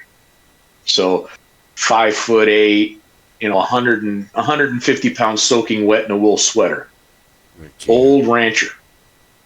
Walks up to this fucking bull and finger and thumb right in the nose. And the bull was and all of a sudden, Grandpa does that, and the bull all of a sudden changed his entire tack. He just walked him out of the pasture. And I had a lot of respect for Grandpa before that. That moment on, it was like, watching him control 2,000 pounds with this, it's like the Force. That's right. It's like, what's the rule? Don't mess with the Grandpa when he's in a bad mood. Damn, everything on the farm is pissing him off today. I better lie low. Come on, boys. Let's go back to the house. Yeah. Oh, that is the one that will forever be that, everybody always respected the old man right up to the point he took the biker gang and just beat the shit out of them. He started yelling at them, and they were all like, "Sorry, sir, we're gonna go now." Yeah, you better. Don't mess with old people. They don't want to fight. They will end the fight any way they can. That might mean you end up dead. Yeah, I have so much to do. I'm tired and everything hurts. You don't want to fuck with me. I'm already on the edge. You're not pushing Robert me to Heinlein it. said, don't pick a fight with a little man, because if you scare him, he will kill you. He will straight up kill you. The psychotic short man, because there's plenty of short men that are fine, and we know many of them that are. There's nothing wrong with these guys. They don't have that. I need to prove myself. And there's normal sized dudes that are like that. It's weird, but big guys go into a fight pretty much thinking they're going to win. A little guy goes into a fight with the strategy that he has to do as much damage as physically possible to you so that he has time to get away. My goal is, because I'm not a fighter, and I can count on one hand the number of fights I've been in my life, but my goal is to make it stop. However, I might not win the fight, but I guarantee you're going to come away with a souvenir for the rest of your life. Yep. If nothing else, I will bite your freaking finger off. Yeah. It's like Grandpa always taught us, if it's not nailed down, it's a weapon. If it is nailed down, it's still a weapon. It's just harder to use. Well, yes, sir. There's always the protect the herd mentality, and it depends on the scenario, but a lot of the times, if it's super emotionally charged, your lesser dude will take advantage and he'll attack you because you're a safe target. You're trying to stop the fight. Yes, I've known some little dudes that were very scrappy. Yeah. Yep. But some of them carry chips with them, and you just kind of like, okay, I'm going to Yes, just go over here because do. I don't want to deal with this guy tonight. I don't know. He came here looking for... Grandpa was always the quiet, the calm, the intelligent guy. You talked to him. He was very well spoken, very eloquent.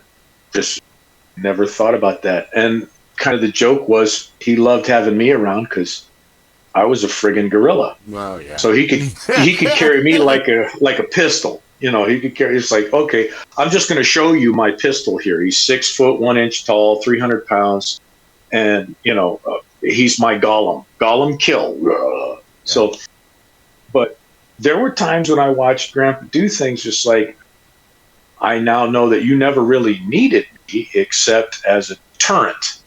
I was the battleship New Jersey. I don't want to put it into the water, and I don't want to have it fire or anything. But if it's sitting here, everybody's going to go, ooh, yeah, maybe not. Flex. You were the flex. Like in the movie, Every Which Way But Loose, when Philo Beto was carrying the six-banger engine. It's like, dude, that's 800 pounds. Oh, God. So, yeah, it's a total flex. Right turn, Clyde. Yeah. Right turn. That's right. 2 Scrap tattoos. the caddy, Clyde. He's got 2 tattoos. Another one. I love the Black Widows. They're the best, Yes. best underdog villains ever. Those are 2 stupid movies that I watch at least once every 10 years, just because they're so goofy. Clint Eastwood is always great, whether he's behind the camera, in front of the camera. I think we went and saw both of those movies at the drive-in when I was a kid, because the drive-in was the movies we went to. Cable, and long before Blockbuster or Video Update, there was Warehouse. See, I remember the Kachina. I remember the Glendale, when it was a Glendale 5. And the Thunderbird that was right behind it. And the Thunderbird, Thunderbird was where the first place I saw Wizards. Nice! On the big screen. Blacksmith. And of all people, my mother took us to the movie because it was a cartoon. And my dad was in the Air Force at the time, so he was on. You remember the Bethany deployed. Grand? Yep. I saw the black hole there. Yeah. I saw part of Alien there because my friend, his mom took us thinking that it was, going to be like Star Wars or Close Encounters of the Third Kind. Not quite. Get to the John Hurt scene, and she dragged us out of that theater. She was mad. We did not get to finish. When we got to that scene, she was like, oh no, this is not for children. The chest burst. What was the theater, the single screen that was on Bethany Home Road and the I-17? It was up the road from, it was on Bethany. It was on Glendale. It was right up the road from Christown. It was the independent theater, the single screen. That was where I saw the Muppets. Oh. First Muppet movie. I remember standing in I line. remember that. I remember that there was a movie theaters inside Christown, and then there were the UA cinemas out on 19th Avenue out in front of Christown. And this one was the one that was up the road, just up the road by itself between 19th Avenue and the I-17. And it was one of the last of the leftover Sense-Around, the big CinemaScope screens. I vaguely remember that, yes. And when they tore that one down, it was because I had seen as a kid, that was one of the ones my dad used to love to take us to because he could drop us off. And they always had, during the day, they always had things like, the Disney movies and all that stuff that you could go in. Fantasia played there more than once that I can remember. Probably and Bambi and all the other ones. And at the time we had gone there, it was still double bills. So you got 2 movies. And I think that might have been what happened with the Muppets. We got to see the Muppet movie and Fantasia or something. They were a double feature. Yeah. And so that was a lot of fun. That one went down. And then Christown became the last of the big screens over there. Yeah. And then we had the Cine Capri. That was the last of the real sense-around cinemascopes. Yep. I saw Empire Strikes Close Encounters of the Third. I saw Empire Strikes Back. Opening day, we got to see the third showing. My grandfather took me and my best friend, and we went and stood in line from dawn to see the third showing of Empire Strikes Back on the opening day. And I remember my jaw hitting the floor hard enough to leave cement chips when he said, "No, I am your father." What? Yep. What? How is that even possible? Yeah. I love the And fact nobody saw that coming. I love the fact that for years they still did everything the old way. So when you went to the Cine Capri and you went in and they would close the curtains and then they would open them and you got to see the previews, you got to see all that. Then they would close the curtains again. And then they opened them wide for the full. That was always a lot of fun for me as a kid and growing up, the nostalgia part of it, because I remember seeing Midway. I remember seeing a lot of those old Sense-Around films in the theaters where that was CinemaScope and Sense-Around, and they closed the screen or they closed the curtains, and they would open them up just wide enough for a regular film. And if they pulled them wider, you knew, this is. No, we lived in Tempe. We had just moved here. It must have been 1980 because I was really little, and we went to see Empire Strikes Back. We stood in line for hours to get into Cine Capri, and it was, like you said, jaw-dropping. It was to die for. It was orgasmic, even though I was a small child. I didn't know what orgasms were. Then the next most memorable, because I think I had been to a couple other movies, RoboCop 2, and I saw the director's cut of Blade Runner there. Sweet. Yeah. Back to the Future 3. I remember when Back to the Future came out, it was the mid-'80s. I was in the Army at the time, and we had a single movie theater screen on our base. There was a multiplex, but it was like, it wasn't convenient to get to for us if you were a young GI. And whatever movie was there would be there for 3 days, and then it would go and never come back. And I remember, so if it was a good movie, sometimes we'd go see it twice.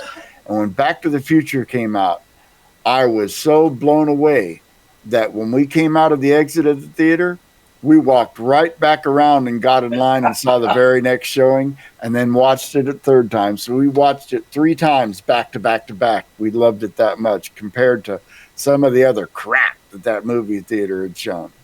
Yeah. I didn't get to see Empire Strikes Back or not Empire Strikes Back, but Return of the Jedi until 1989 because it came out and it came through that theater while we were out on field assignment. So I just didn't get to see it. I can only imagine. But I can also remember... I've still not seen Pink Floyd The Wall. I've seen parts of it. I can remember... Okay. Back in the day, must have been 80, 81,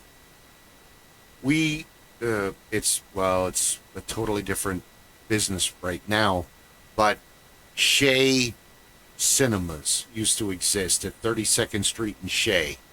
And for the longest time, it was just one screen. And I remember parents dropping us off to see E.T. and Raiders of the Lost Ark. That is the same theater that we stood in line to see Time Bandits. Because my father, we need to go see this movie. What's it about? It doesn't matter. It has midgets in it. Come on, we're going to go see it. And that was the last. My parents never went out to go see movies on their own. And especially after getting cable, why do we need to leave? No, my parents we only ever did drive-ins. So as I got older and got to go see movies by myself, that's where we started seeing them in theaters. In fact, I think it was a shock to my parents because I didn't see Star Wars until more than a year after it came out. And it was still playing exclusively at the Cine Capri Theater. And we still had to stand in line for a showing. Because it was the only place you could see it. And I remember during the show, my stepdad decided that we needed to go to the snack bar to get some stuff. And of course, out of me and all my siblings, I'm the one that is diehard wanting to see this movie. And of course, who does he pick to go with him to the snack bar? Fucking bastard. I missed 5 minutes of Star Wars the first time I saw it. I'll never forgive him for that. Yeah. I remember. I missed the part with the stormtroopers riding on the lizards. I never saw that in the theater. Yeah. The last movie my parents saw, just the two of them all alone without any kids. Any of you damn kids. Dead Men Don't Wear Plaid.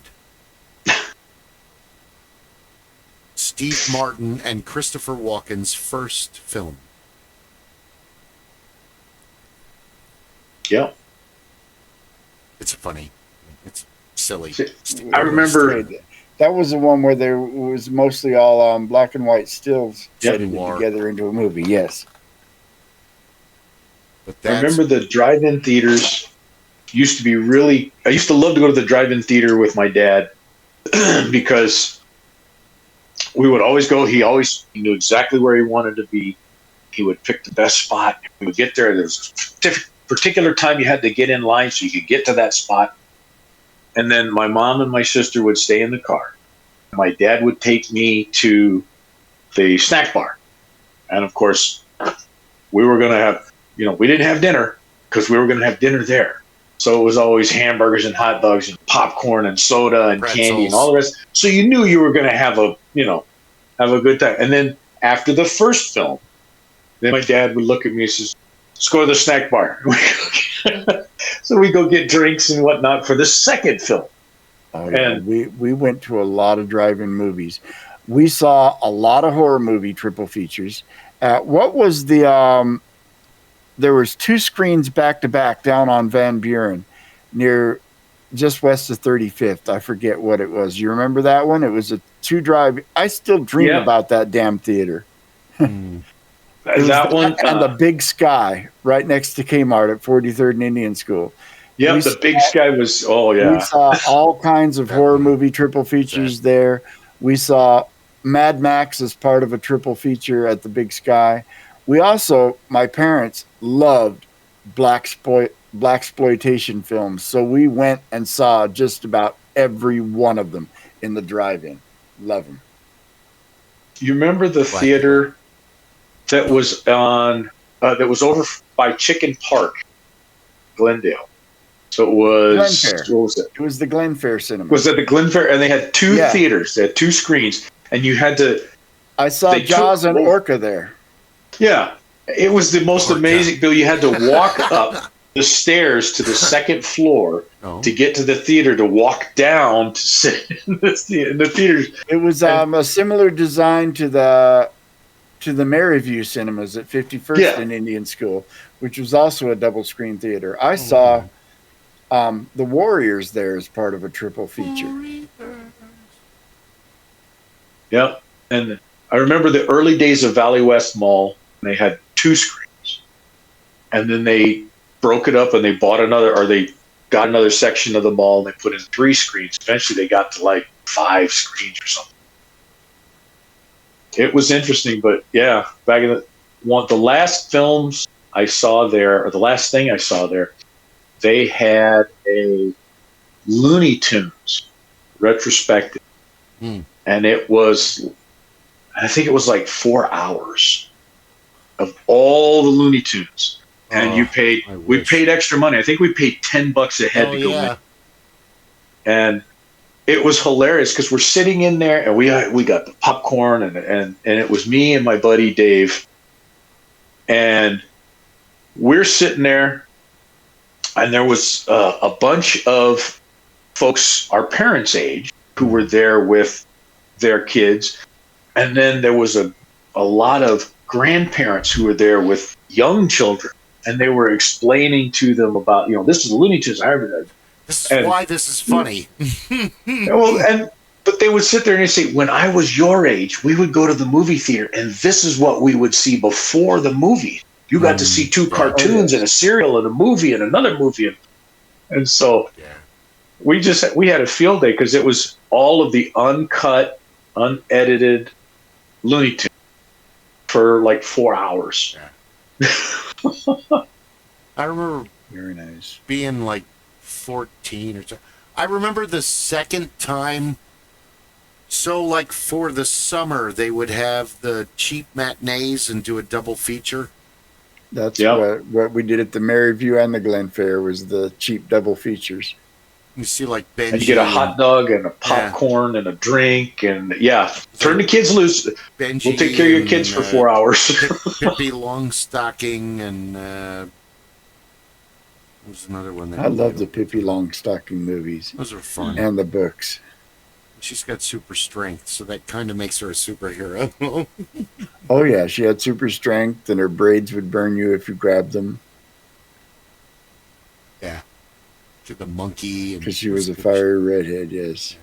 Yeah. It was a fun story. I hope they make a new one of those soon. I don't know when the last iteration of Pippi was. They did. It's called Red Sonja. Pippi Longstocking grows up. That's the adult version of Pippi. Yeah.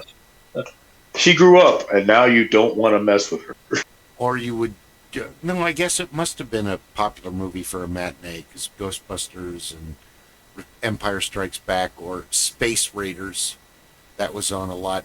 My lament is the closing of the dollar theaters. Of course, they were like $3 by the time they closed, because over there, where the 13th floor is at Bell and the I-17. Yes, I used to go to those. I took my daughter to see Anastasia there. Really? I worked at the Super 8 cinemas there. But I like the fact that everything was $1. Popcorn was $1. Soda was $1. Dollar. That's the one that was haunted. That the manager wouldn't work unless I or my buddy David were working the night shift.